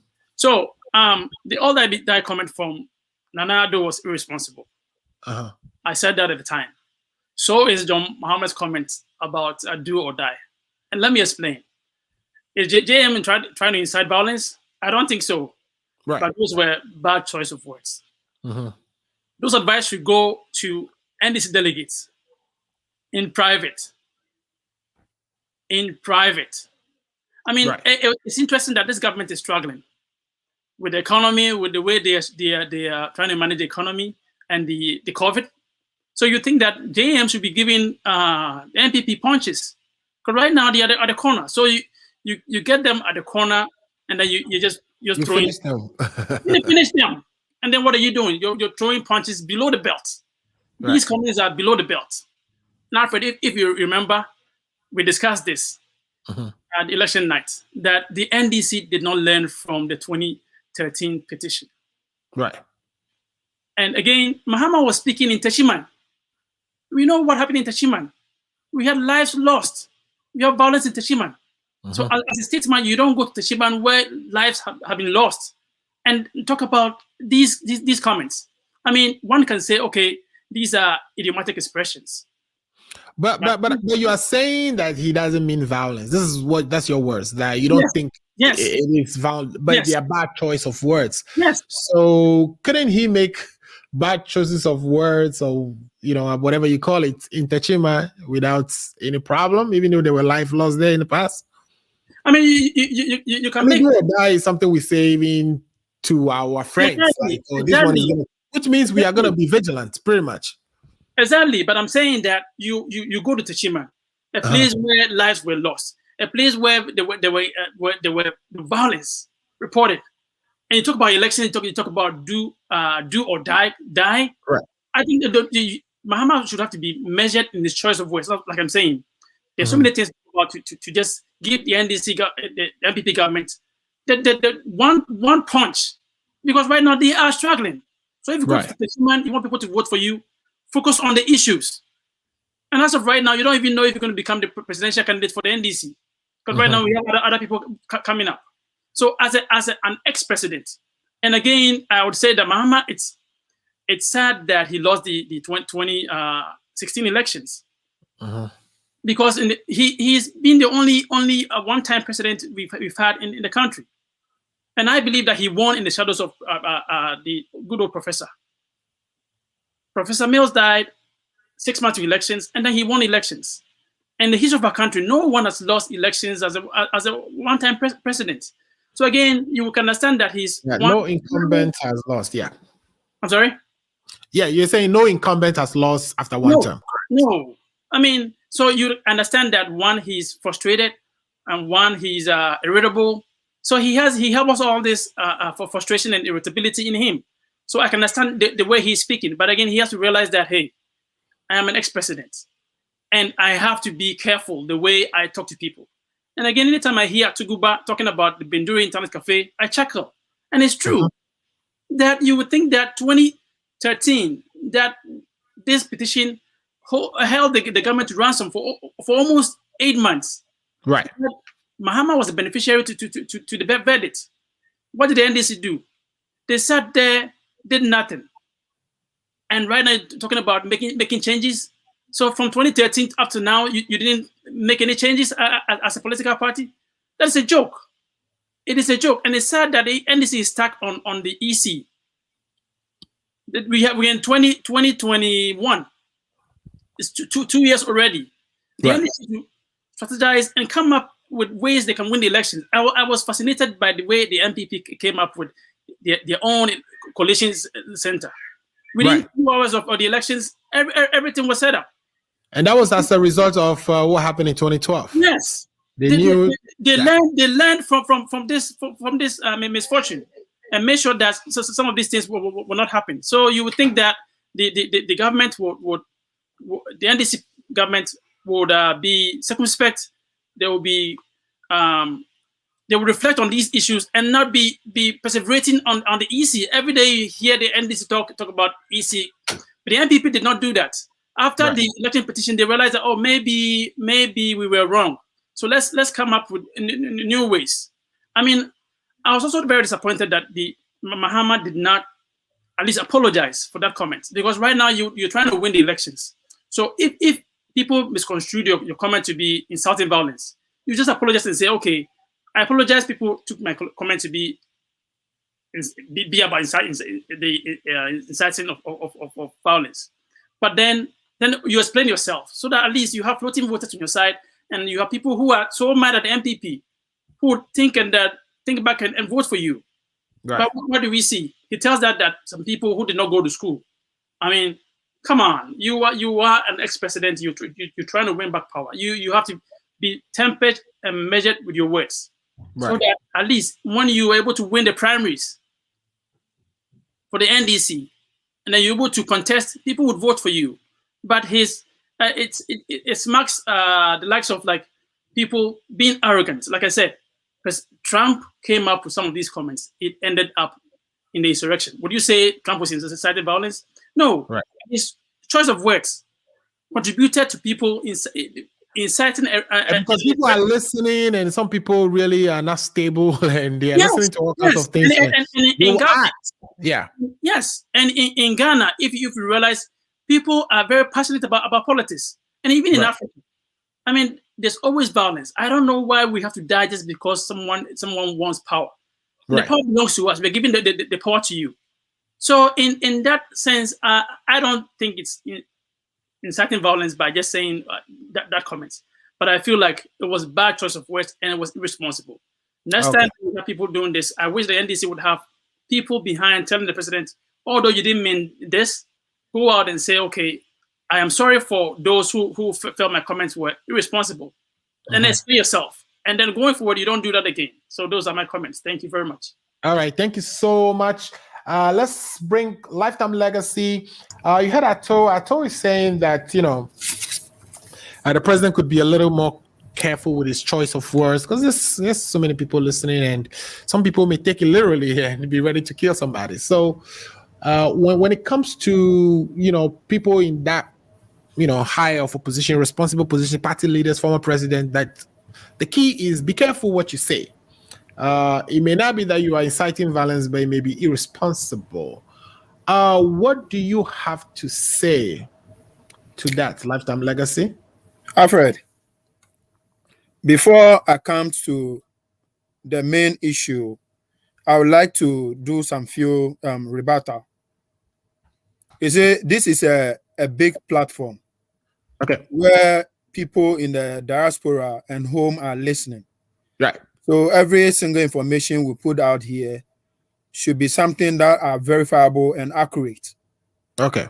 And there is nowhere or verifiable evidence that the NDC have been on radio or on the ground creating the impression that when we go and do biometric registration process, we will contract cancer. I want to set the record straight and challenge my brother Ifa to come out with the evidence. Okay. Now, on the issue of, I also disagree with Dr. Ato. Mahama did not win 2012 election because he got a sympathy vote. As the history of this fourth republic is in Ghana, governments are changed every 8 years. It is quite unfortunate that we had a situation where the 8th year happened under Mahama. So I want to set the record straight on that. Mahama did not win the 2012 election because of the misfortune of we losing our ex-president that gave him the victory. He won the election on merit. And when you go to check the statistics, you realize that Mahama added 300,000 more votes to what President Mills used to win the 2008 election. So I want to set that record also straight. Now, coming back to the main issue, I think yourself and other media houses, including some commentators on this issue, have not been fair to ex-President Mahama. And I will explain why I said this. Okay. Now, I have taken the time or the chance to listen to the entire interview.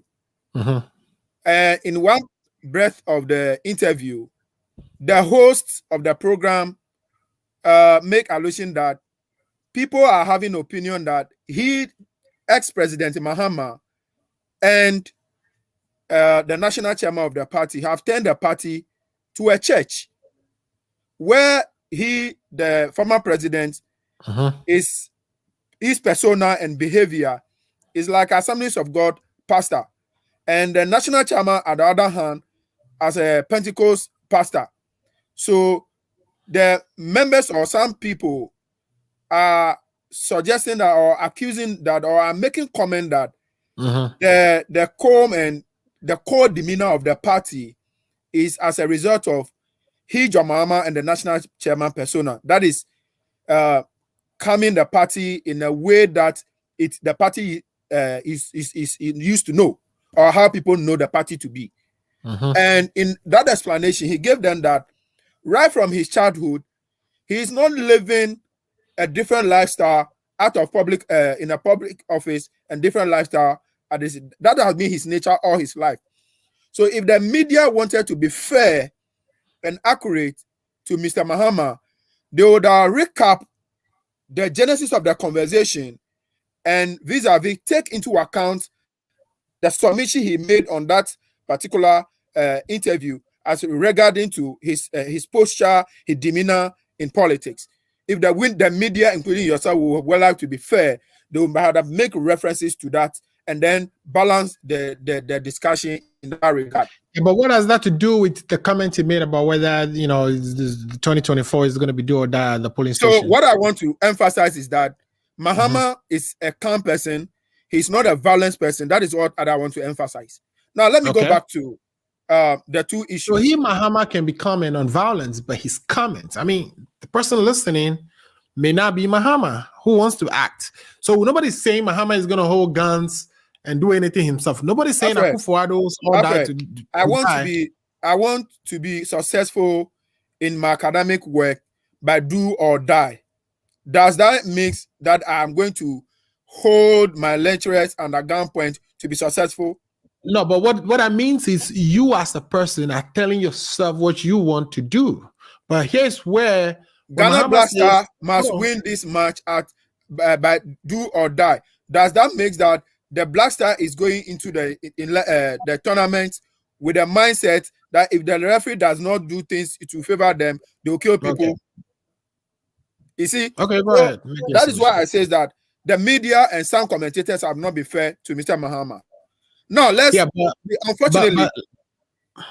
But when you say that, let me also come rebut that by saying that, you see, when you are a politician, there are so many people listening to you, and these people come from different backgrounds. Some very sane, some very insane, who can take words literally and do all kinds of things. So we are saying that, yes, you may not necessarily mean that anybody should go and kill another person, but it is just irresponsible for you just got to be kind of careful the words you use, because there's so many people listening to you. I strongly disagree with you, because I'll come to that. You see, right. We are comparing orange with apple here. If you compare do or die and what do you call it? All die, be die. Yeah. The two can never be compared. Let me tell you why I say this. I was privileged to be in Etiwa, the constituency my brother Paul was trying to mention that he couldn't mention. I was privileged to be there because the former DCE for the constituency, I was managing their wife in Ablekuma West constituency prior to right from 2011 all the way to 2016. So the husband of that woman is the DCE for Etiwa. Okay, I'm giving you the background of that order statement made by Akufo-Addo.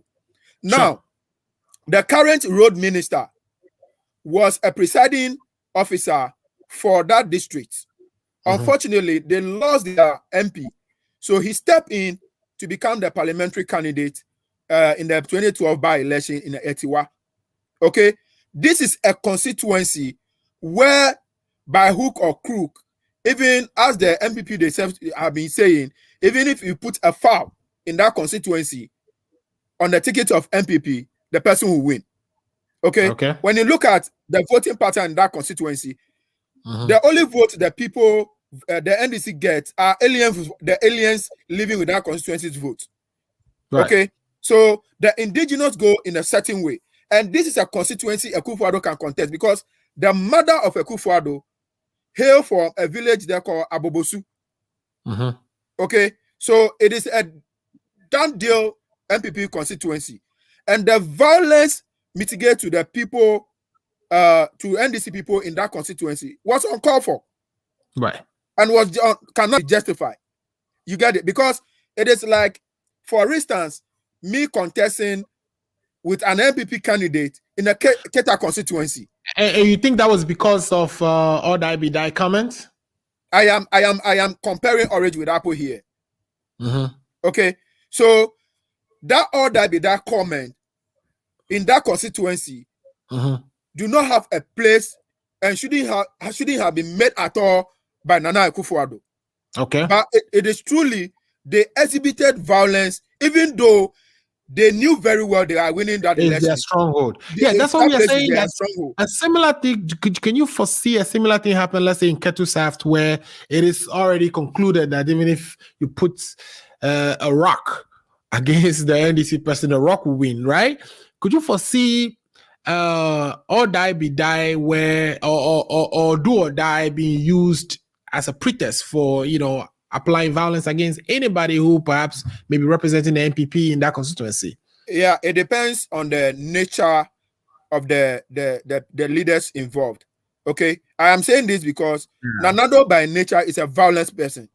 No. Okay, I am saying this because Nanado by nature is violent person, and I'll give you a lot of evidence to that effect to prove his violent nature. So, like I said, in that constituency, in the first place, you have to prove. Just like we say. Yeah, that is why I'm saying that I'll give you evidence to that effect.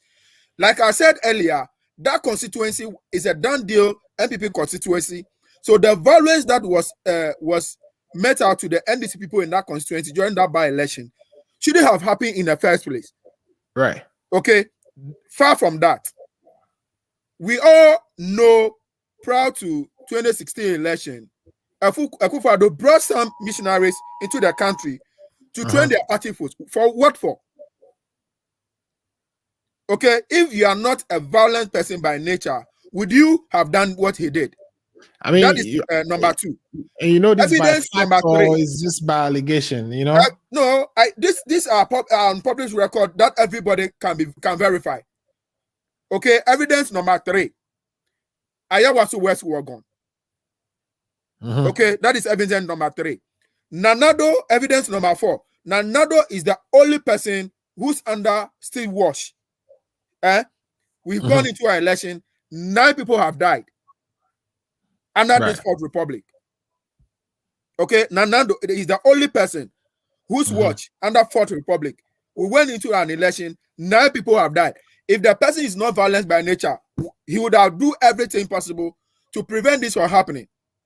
Okay. And even if let's assume that he happy at the blind side of his eyes, what step has he taken so far to prove his innocence that he's not a violent person? So these are all things that one can come into a firm conclusion that it's a violent nature. Let me give you another example. We gotta move on to the next topic because I think we run out of time. Wrap it up quickly. We all proud to the 2020 election went and signed peace accord. Okay, that we are not going to use vigilante in our election. But what did we see in the 2020 election? What did we see after the peace accord that they have signed? Where did you see vigilante? Where did we see vigilante?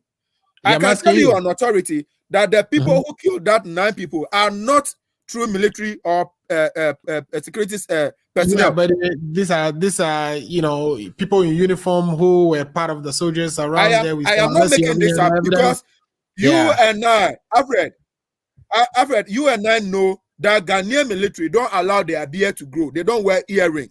Yeah, so if you see some of this picture, what will be the conclusion? So when NDC comes to power, hopefully they're able to investigate these things. Like I said, I strongly support Mr. Mahama's comments. Mahama by nature is not a violent person, unlike Akufo-Addo. Akufo-Addo in recently make a comment that he's going to hand over a power to his successor from his party. That comment, I don't know why Ghanaian media, including yourself, will be silent on that decision. Does that mean that even if NDC win, he will use all ways and means to hand over power to his MPP successor? Rollins said the same thing. And when you go back to 2008 election, I was keenly involved in a town constituency election. I need you to wrap up so we can move on. Yeah, I'm wrapping up. So, like I said, all this attests that the man Mahama is not a violent person. Okay. If we want somebody to be where violence can be attributed to, it's Nanado. Mahama mean well for the country. He won't be a president where one single soul will die. Unlike the other person where under his watch, we had 9 people die under his watch. Okay, thank you so much for those comments. Ato wants to respond quickly. Ato, let's do it in 1 minute so we can move on to the next topic. Yeah. Yes, I would wish that Lifetime had focused its attention on the current situation about what Mahama said in Techiman.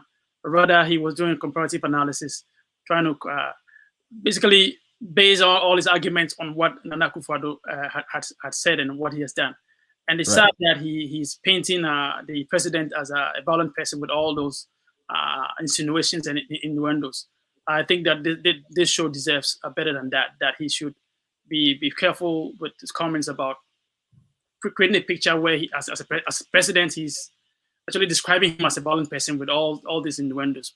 People are watching us from all over the world, and this one will create a show. So you should be careful with the propaganda on the show.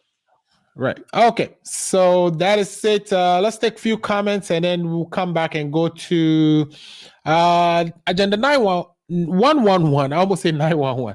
Agenda 111. So the comments we have here is coming from Thomas Asena, who's saying that I think President Akufo-Addo has no option than to confirm Dr. Dampare as the IGP because Ghanaians think Dampare is making the system work again. Therefore, appointing someone other than Dr. Dampare will be suicidal to the President Akufo-Addo and the NPP government. Greetings to the comrade Paul, Lifetime Legacy, and Dr. Ato. I think it is not up to the president to confirm him, right? That's up to Parliament.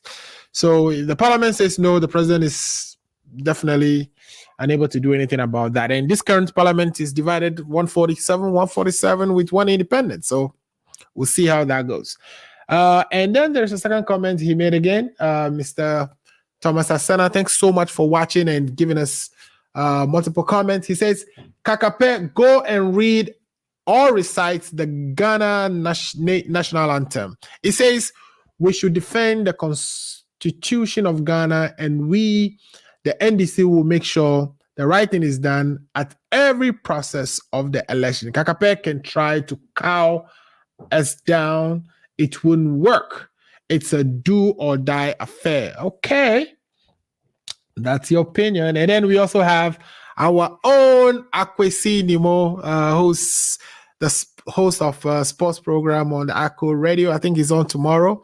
Please make time to watch him. He's going to summarize everything that happened over the weekend in the Premier League, La Liga.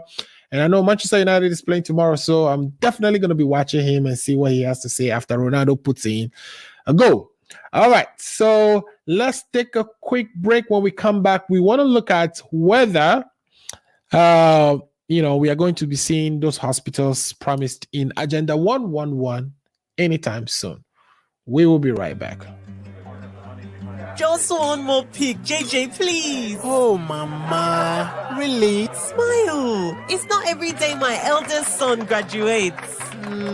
I couldn't have done it without you. All without Auntie Jane's generous support. Here is to Auntie Jane's well-appreciated World Remit money transfers. World Remit Corporation is licensed as a money transmitter by the New York State Department of Financial Services, as a foreign transmittal agency by the Massachusetts Division of Banks, number FT1179663, and licensed by the Georgia Department of Banking and Finance, NMLS 1179663, Massachusetts Foreign Transmittal License, FT1179663. World Remit, a better way to send money. Download the app or visit worldremit.com. All right, welcome back to Ghana Agenda. Again, my name is Alfred Owusu. I'm here having a conversation with my buddies, Dr. Ato Kwame Danso, neutral, who helps us navigate between the two political aisles. We have Paul Disosu of the NDC Massachusetts chapter, also helping us canvass the positions for the NDC. We have Lifetime Legacy assisting him do that. And also we have our brother Efa Amayao, who represents the MPP. We would be joined shortly by the international director of the deputy international relations director, or the deputy director of international relations of NDC, Mr. Fred Agbanyo, who I'm bringing to the end of the show. So that he can also make his submissions. Now, I want us to switch our attention to Agenda 111. What is it? Agenda 111, it's a vision that has been put out there by the current president. It's he and his administration will put up 111 hospitals, 101 district of that 111 would comprise of 101 district hospitals, 2 new psychiatric hospitals, in addition to the Accra psychiatric hospitals, which will be renovated, and 7 regional hospitals for the 6 regions that have been added to the existing 10 to make it 16. So, we'll be getting 111 hospitals. According to the president, when this vision is realized, Ghana will become the center of excellence for, health and medicine. And it would also mean that Ghana will become a destination for medical tourism within the West Africa and the Africa region. So my question is, great ideas. When are we going to see the hospitals? For Ghana to become a destination of medical tourism, a couple of things need to happen. There has to be an integration of electronic medical records, or there has to be an electronic medical record exchange built, sign up to by all these countries, so that people traveling, let's say from Togo to Ghana, would be able to have their medical histories accessible by the Ghanaian doctors. Until that is in place, you can build all these hospitals. People will come to, access healthcare in Ghana, but it wouldn't, work well. So let me bring my experts in, and in this case, I will bring Lifetime Legacy in since he's requested to take this first. So Lifetime Legacy, when are we going to see these hospitals? Is it possible for us to have to become the destination without an integrated medical record or electronic medical record exchange? Over to you, Legacy. Thank you, Alfred. Yeah, let's make it this fast because we have 7 minutes to wrap this up. Yeah. Yeah, I think when it comes to ideas, the MPP are good in preparing good proposals. I look forward where these 111 projects will come into reality. I pray that it doesn't become like one of the failed promises they have given us over the years. If the president in his quiet room can make a promise to God that if I win, I'll build a cathedral for you. And then at the end of the day, they will be doing la sulala on the, on Ghanaians to build a cathedral. Well, we pray that the same thing does not happen to this at the 111. Where for now, all that they can put in place is $100 million for the project, which estimates goes way 10 times than that. So I wish them well. This is a health issue. Okay. Nobody will play politics with health issue. But as the accounts will say in one of their parable, so which means that meaning if somebody promised you a cloth, you first have to see the one the person is wearing. All right. Mahama have built a hospital, a lot of hospital. Some are in completion, some just a few things to be completed. They are so while in the bush. He hasn't done anything about those ones, and he's promising 111. I wish them well. All right. Thank you so much. Dr. Ato, you are in the field. Is it possible for us to have or become the center of excellence and, of course, attract all other Africans to come and get access to healthcare in Ghana without a way of accessing healthcare records? I think it's long overdue. We're the first country in Africa to gain independence. So you would think that by this time would have far advanced in most of the like in healthcare in other places. I mean, we are so much focused on football and sports that we spend so much money on that, and we let some of these aspects of our lives.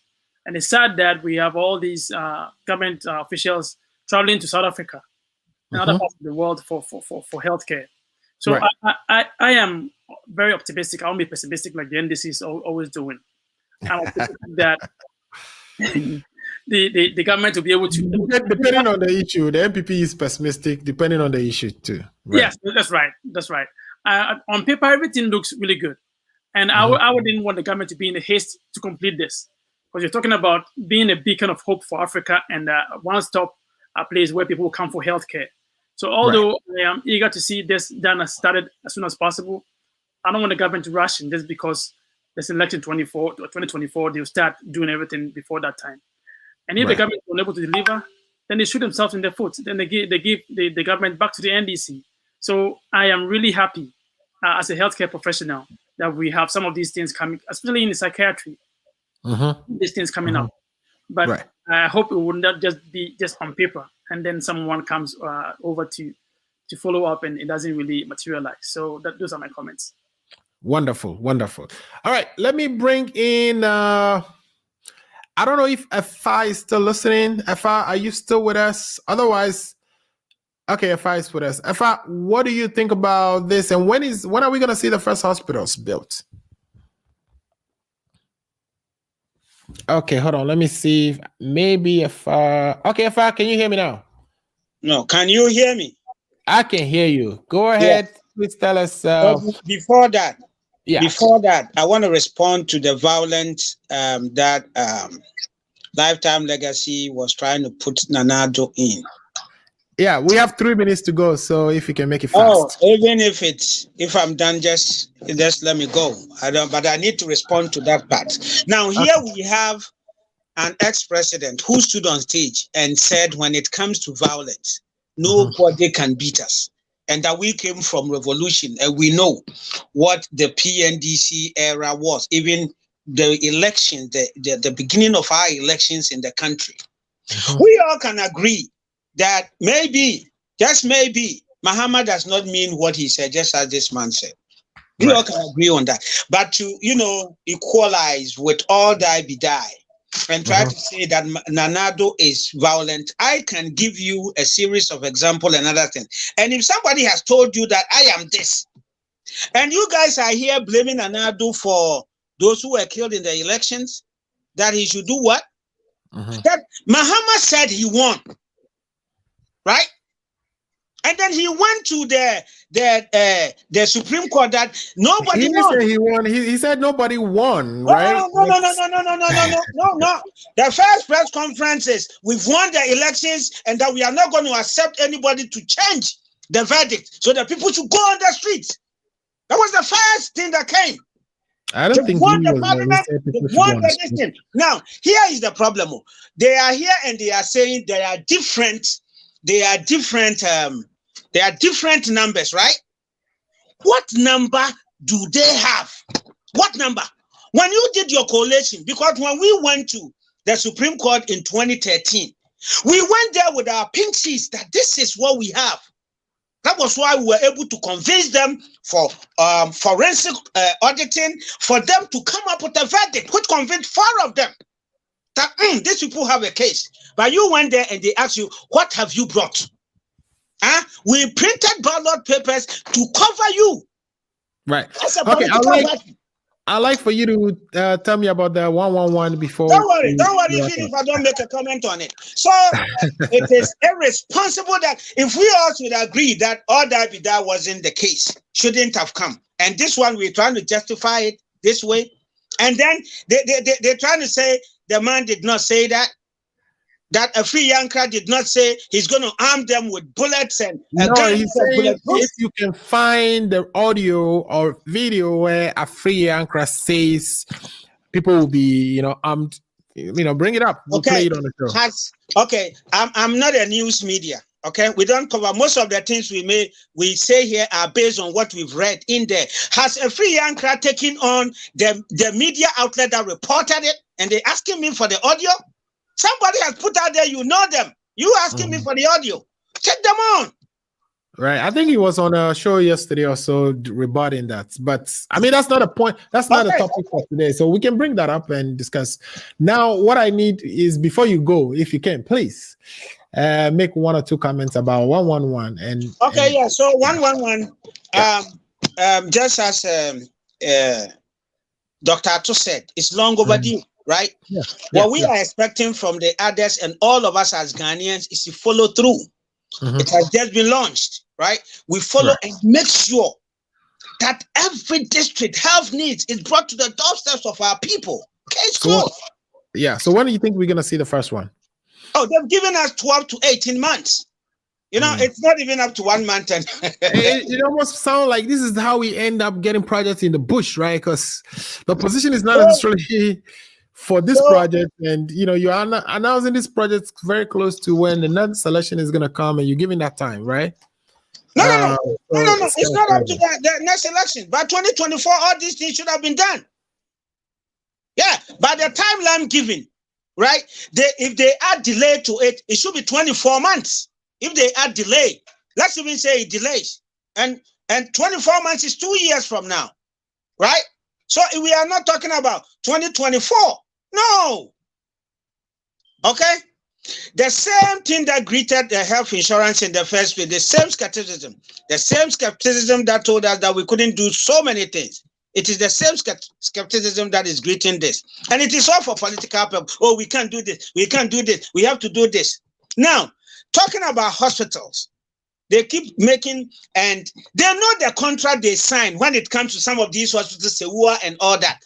Everything is in the hands of and government hasn't paid anything until they finish and hand over the keys to government. They have to come, they have to come clean on all these things. They know the contract they've signed. So, please, it is not true that hospitals have been left in the bush to rot and blah, blah, blah, and all that.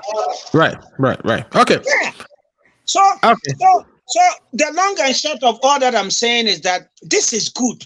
Let us all come in with the criticism that will make it, to see the light of day, and not these kind of stuff. And we've said it over and over here. All the abandoned projects need to be attended to. We shouldn't leave it. But when NDC is talking, they will never tell you the projects that they abandoned, which are all being tackled today from since Kufuor's time, right? So they think we are going to do the same. No.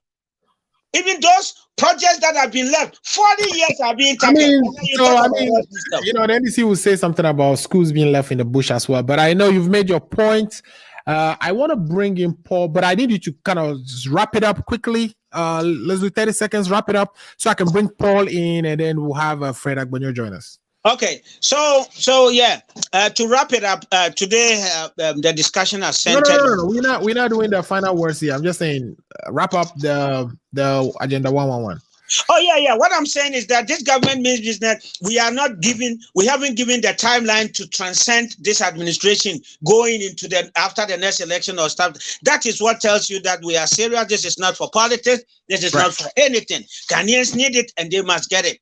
You know, so all of us have to be part of it. People that are going to be litigating on lands and blah, blah, blah, know that this is what the government, that we need to do it as a people. It is long overdue. There are some people that think that not every district need a hospital. Look at where all this thinking is coming from. But we believe that every single district need, even in the district, that should be. I don't think anybody out there saying not all districts need a hospital. But yeah, I don't know where you heard that from, but I don't think anybody. Mahama said that. Mahama said it. You want me to bring you the audio? I'll bring it to you. Mahama said not all. As a video, I'll show it to you. He said not all districts need hospital. Now look at all this. Even in a district, you need more than one hospital in there. You need a couple of other ones to augment the main one. So we have to know that NDC can be skeptical, but the government is optimistic, and this thing is going to see the light of day. Okay, great. So on that note, I know, Paul, you want to make your submission, but I have Fred Agbenyo on the line, and I want to welcome him to Ghana Agenda. Fred, can you hear us? I think his mic is on mute. Okay, so do you want me to speak or I should hold on? Yes, speak if you speak, and then as soon as we can pick up.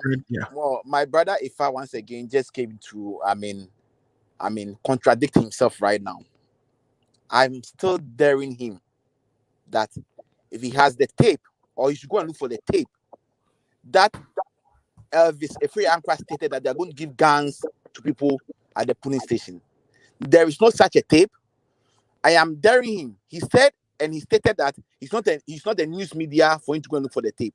But just about, he's about to wrap up his show, he said, Mahama, there's a tape that he's going to bring to you that Mahama said the health sectors are not necessary. You see the hypocrisy of my brother Ifa. This is the hypocrisy to the highest level. Now, let me come back. Whether Ifa likes it or not, it's on record. And data support the violent nature of Nana Addo Dankwa Akufo-Addo. It's only under his presidency that in the Fourth Republic, that election has been held, that 9 people lost their life. Number 2, it is under his presidency that a by-election is being held, that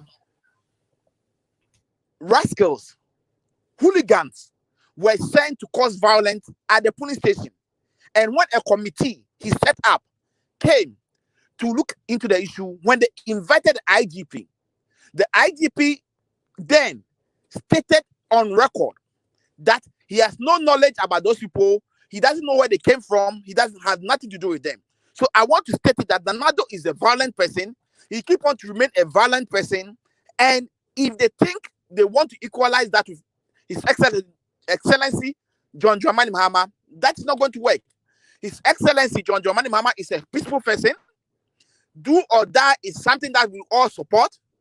It simply means you should be vigilant, you should be focused, you should be steadfast, and make sure that nobody cheats you. That is it. Whether if I like it or not, they cannot compare it to all die be die. And if my brother Ato also like it or not, this statement is not something that Mahama is going to apologize today, tomorrow. It is not a violent statement. It is an idiomatic expression. And he, Dr. Ato, knows, and he knows he has used those words several times. And let me put it on record that just this afternoon, go to Gabi Asari Ochidaku's Facebook page. He has put in there that whether the people like do or die, the list of the MCEDCs will be coming out tomorrow. Should we say that he's also making a violent statement? No. So let's put that right on record. Now let me come to the agenda 111. You see, as my brother Legacy said, we need health infrastructure to be built. But the question is, so if you can wrap that up quickly for us to pick up our special guest. I think he's on now and he has his mic. So it just last year, this super incompetent president promised that you're going to build eight hospitals and you should be ready by somewhere June, July this year. Where are those eight hospitals? Me, I'm not an account. They roll it up into Agenda 111. Yeah, I'm a Votarian. For me, Agenda 111, if it happened, bingo, we'll be all happy. But let me also say that this Agenda 111 is a room to create, loot, and share. And it has already started. Why am I saying so? there's only one architect in the whole country, Ghana. Right. That every contract under this government is being given to him. And Ifa knows of it. And is it not a shame that those thousands of architects in Ghana, there's only one architect that this super incompetent president knows? And any project or any contract goes to him. This will tell you that this Agenda 111 is an avenue to rig, loot, and share. Thank you very much. Thank you so much. All right, let's take the opportunity to welcome the NDC's International Relations Director, the Deputy International Relations Director to Ghana Agenda. Mr. Fred Agbanyo, welcome to Ghana Agenda. Mr. Fred, can you hear us?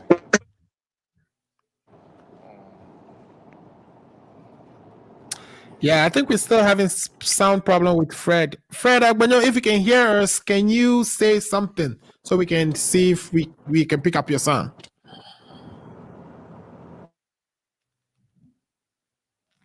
Yes, so we are having little problems with his sound. Okay, so on that note, Afa, if you can give your closing comments, and if Fred Agbanyo comes on, me and him will deal with the rest of the, the discussions. But give us your closing comments, and then I can let you go. Yeah, thank you very much, Alfred, and thank you very much for the opportunity for us to come and share our views on the development in the country. Now, It is important to recognize that ex-president Mahama is no mean a person. He's gone all the way to the highest office of the president. He should not be channeling his frustrations towards going back to the presidency into a force that will consume some Ghanaians. We've seen enough of these showing of machoism and politicians trying to use the electorate for their own selfish interests. It is important for him to know that if they have never been serious, if they've never made sure that the right thing is done, then it is unfortunate that they went all the way up to the presidency, and that it is their duty since 1992 to have made sure that people are at the polling stations and they are making sure that the numbers are coming in and they're writing them. Right. Election is not an event, it is a process. Around this time, what measures are they putting in place? Do they still have the Binduri type of collation centers? Do they still have electorates? Oh, I mean, you hosted your man, right? You hosted your man, and your man said we should praise this man, right? We should praise the Electoral Commission for a yeoman job done. But what I want to tell them is that we have a very robust system that we use to check elections, opposition and in government. So they can come to us and we're going to train them for free. There's no need for them to arm anybody. There's no need for any blood to be spilled. We've seen wars in years past, and there's the need for us to improve upon it and go forward. What they need now is that if it is now that they are learning that elections are won at the police station, then it's unfortunate. Because in 2013, that was what we were told by the Supreme Court, that be vigilant at the polling stations. So 2013, you took it. 2016, it didn't work for you. 2020, it didn't work for you, and you want to come up with another idea of how it is. Then go back to 2013 and tell them that what they said was wrong or whatever it is. You have to be vigilant at the polling station. And if they know, if NDC and Mahama also know that you have to be vigilant at the police station, why is it that every now and then they are on the neck of the EC, more especially the Electoral Commissioner? These are all contradictions, and it is because of all the layers of reporting that the Electoral Commissioner introduced, right? Because before we didn't have original coalition, which kind of muddied the waters a little bit in 2020. So we are saying that, getting the numbers at, the polling stations will be the right thing to do, will be where attention needs to be paid. And that was what he was describing for us. It's going to be a do or die at the polling station. Like you said, the choice of words may not be. It shouldn't be do. It has always been so. And it shouldn't be like you go there. You see, when we are at the polling station, right, you just have to be vigilant. Vigilance has always been it. But you don't go there ready to fight. No. Even 2020, I was at the polling station when they told me to go away. And I said, who are you to tell me to go away? So I had to call in the officer, calm nerves now, and then I had to stay and do my work. It is not a go away, you to go away, and then we start fighting. No, that's not what you do. If that is what you're going to be trained to do, no. Sometimes you will be challenged because somebody want to hear something or want to say you shouldn't be here or blah blah blah, whatever it is. It is let us talk and come to an agreement. There are disagreements at the church everywhere, blah blah blah. You resolve it and you move on. They should learn people management. If they learn people management, then they know that human beings are different. They want to do different stuff. You told them this and they do. So we bring them towards the focus and then we achieve that and we go. We've had enough of the violence in our elections. Go there and don't go and cause no violence. So that is that. Now today we've tackled we've also tackled what was the first topic? I forgot. Lessons we learned from Owusu Bempah's arrest. Yes. The religious institutions have taken that for granted. There is so much indiscipline in the country. If the police is cracking the whip, we can check procedures and other things, make sure they're following the law. But it is high time we deal with some of these people that think that they have a mass power or whatever and stuff like that. We need to clean the system and make it in such a way that, you know, it benefits all of us and not some people. On what basis are you going to walk up to somebody, pull up a gun or try to threaten people or whatever? You have a problem with the citizen in the country. The procedures are there for you to follow. Do not think that you have some connection somewhere or whatever. Do you know what that person too has? You don't know. So it is very important that we learn the lesson. Now, agenda 111 has come. Just as people were skeptical of the free SHS and we did it, this one too will be done. We are not gonna say it's gonna be a smooth sailing, right? There will be challenges, but let us all together surmount those challenges and make sure that every Ghanaian enjoys health care, and not that some of these little cases they will still have to come to Konfanoti or go all the way to Accra and stuff, unless it's a specialized one. But you go and something that's supposed to be handled by district hospital, there's no district hospital, so whatever. So it is important that we do these things. It will benefit Ghanaians. To let us all follow through. Let us watch what they're doing. Let us be part of the process. Criticize constructively. We are not saying don't criticize. And let us build the country that we want to build. 60-something years. And we're still talking about not having been able to provide basic health care for our people. It is a shame on us. And we should take that shame off. Thank you very much. Alfred, thank you. This is one of the best shows. We're always going to listen. We're always going to come on and contribute. Whatever we're doing, we will leave and come and make sure that you become one of the best in the world. God bless you and God bless our listeners. Hey, God bless you too. And thanks for being part of the show and making it grow stronger and stronger. So let's now go to Lifetime Legacy so you can give us your final comment. Lifetime. I would like to thank our viewers for making time to listen to us. Let's all go out there in our small way to do what we can to help our country. I wish the MPP government agenda 111 well. Like I said earlier on, it's a health matter. If it is successful, it is successful for all of us as a country. But like I said, we pray that they don't show us 419 like they did to us in the the cathedral thing. Mahama or do or die comment, I support it. Let it energize we as NDC members to prepare psychologically, physically towards the 2024 election. We know the people we are dealing with, how they would like to use all ways and means to take whatever does not belong to them. So let us embrace the do or die, prepare ourselves towards the 2024 election. Thank you. All right. Thank you so much, Lifetime Legacy, for being part of the show and supporting it week after week. My brother Paul, if you're still with us, Paul, can you give us the final words as we bring the program to an end? Yes, Alfred, thank you very much. As my brothers have just, made their submission. For me, either do or die, we will always support this program, and we're going to make sure that this program goes on. Do or die, we are here for this program. Do or die, we'll be here to contribute anytime we are available. and let it be Thank clear you. to my brother Ifa and his MPP communicators that whether they like it or not, the do or die is not a violent statement. It's a statement that stands for vigilance, fairness, transparency, and being firm to make sure that nobody cheats anybody. We'll keep on to make it a slogan that we are going to go into 2024 with, and we are not. They were ashamed to defend the all die be die, which they defend anyway, but later they have to come and retract. We are very proud. We support His Excellency John Dramani Mahama. We support whatever he's doing, and we know that at least we are going to make a progress come 2024.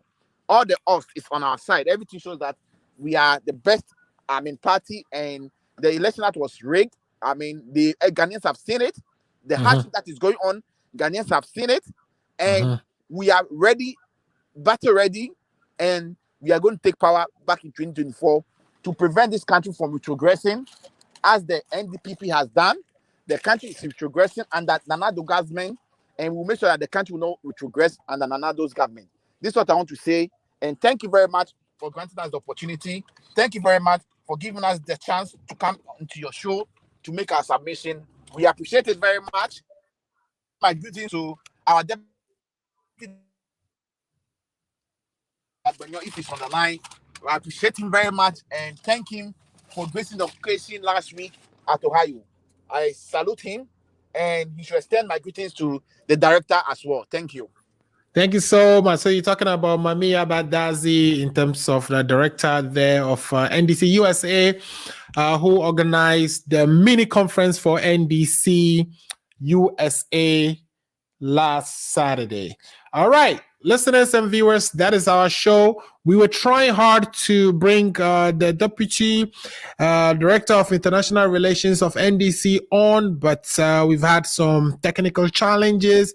He came on, but we couldn't get his sounds to work, and he's dropped off since. But we'll work to see if maybe he's going to be available for long so we can bring him on next week.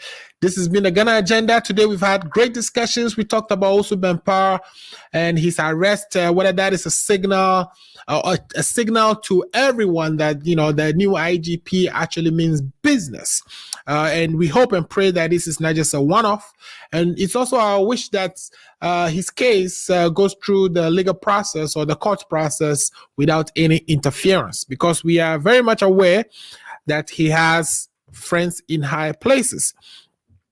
We also discussed do or die comments made by former President Mahama, and the vibe I'm getting is that, you know, somebody at a position as high as he is should be careful in his choice of words, that some lunatics may be listening to him and may act on those words without thinking.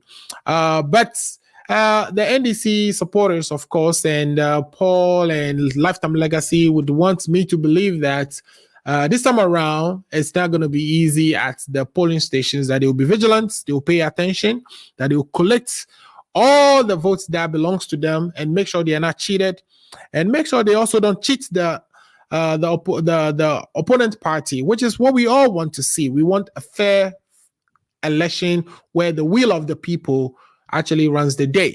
And then we talk about Agenda 111. Agenda 111 is a vision that would add 111 new hospitals to our stock of hospitals, would make Ghana the destination for medical tourism, and we are all hopeful that these plans and visions become a reality.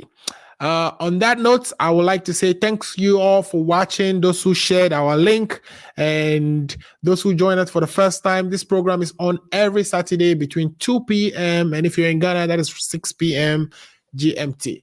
We are grateful for your time. We'll be back next week.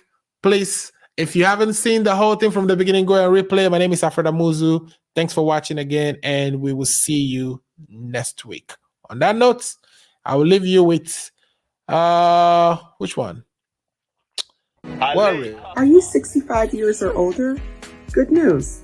Illinois has expanded its Medicaid health insurance program to everyone 65 and older, regardless of your immigration status. Need help to apply? Contact United African Organization, UAO, WhatsApp, SMS, IL65 to 773-420-8976. It's true. For most people, your health insurance program increases as you grow older. That's why the state of Illinois has expanded its Medicaid health insurance program to everyone 65 and older, regardless of your immigration status. Need help to apply? Contact United African Organization, UAO, WhatsApp, SMS IL65 to 773-420-8976. If you are 65 years and older, there's one thing we can all agree on. Your health and well-being is important. Whether you are a recent green card holder or retiree, asylee or without paper, you're now eligible for the Illinois Medicaid Health Insurance Program. Need help to apply? Contact United African Organization, WhatsApp, SMS IL65 to 773-420-8976.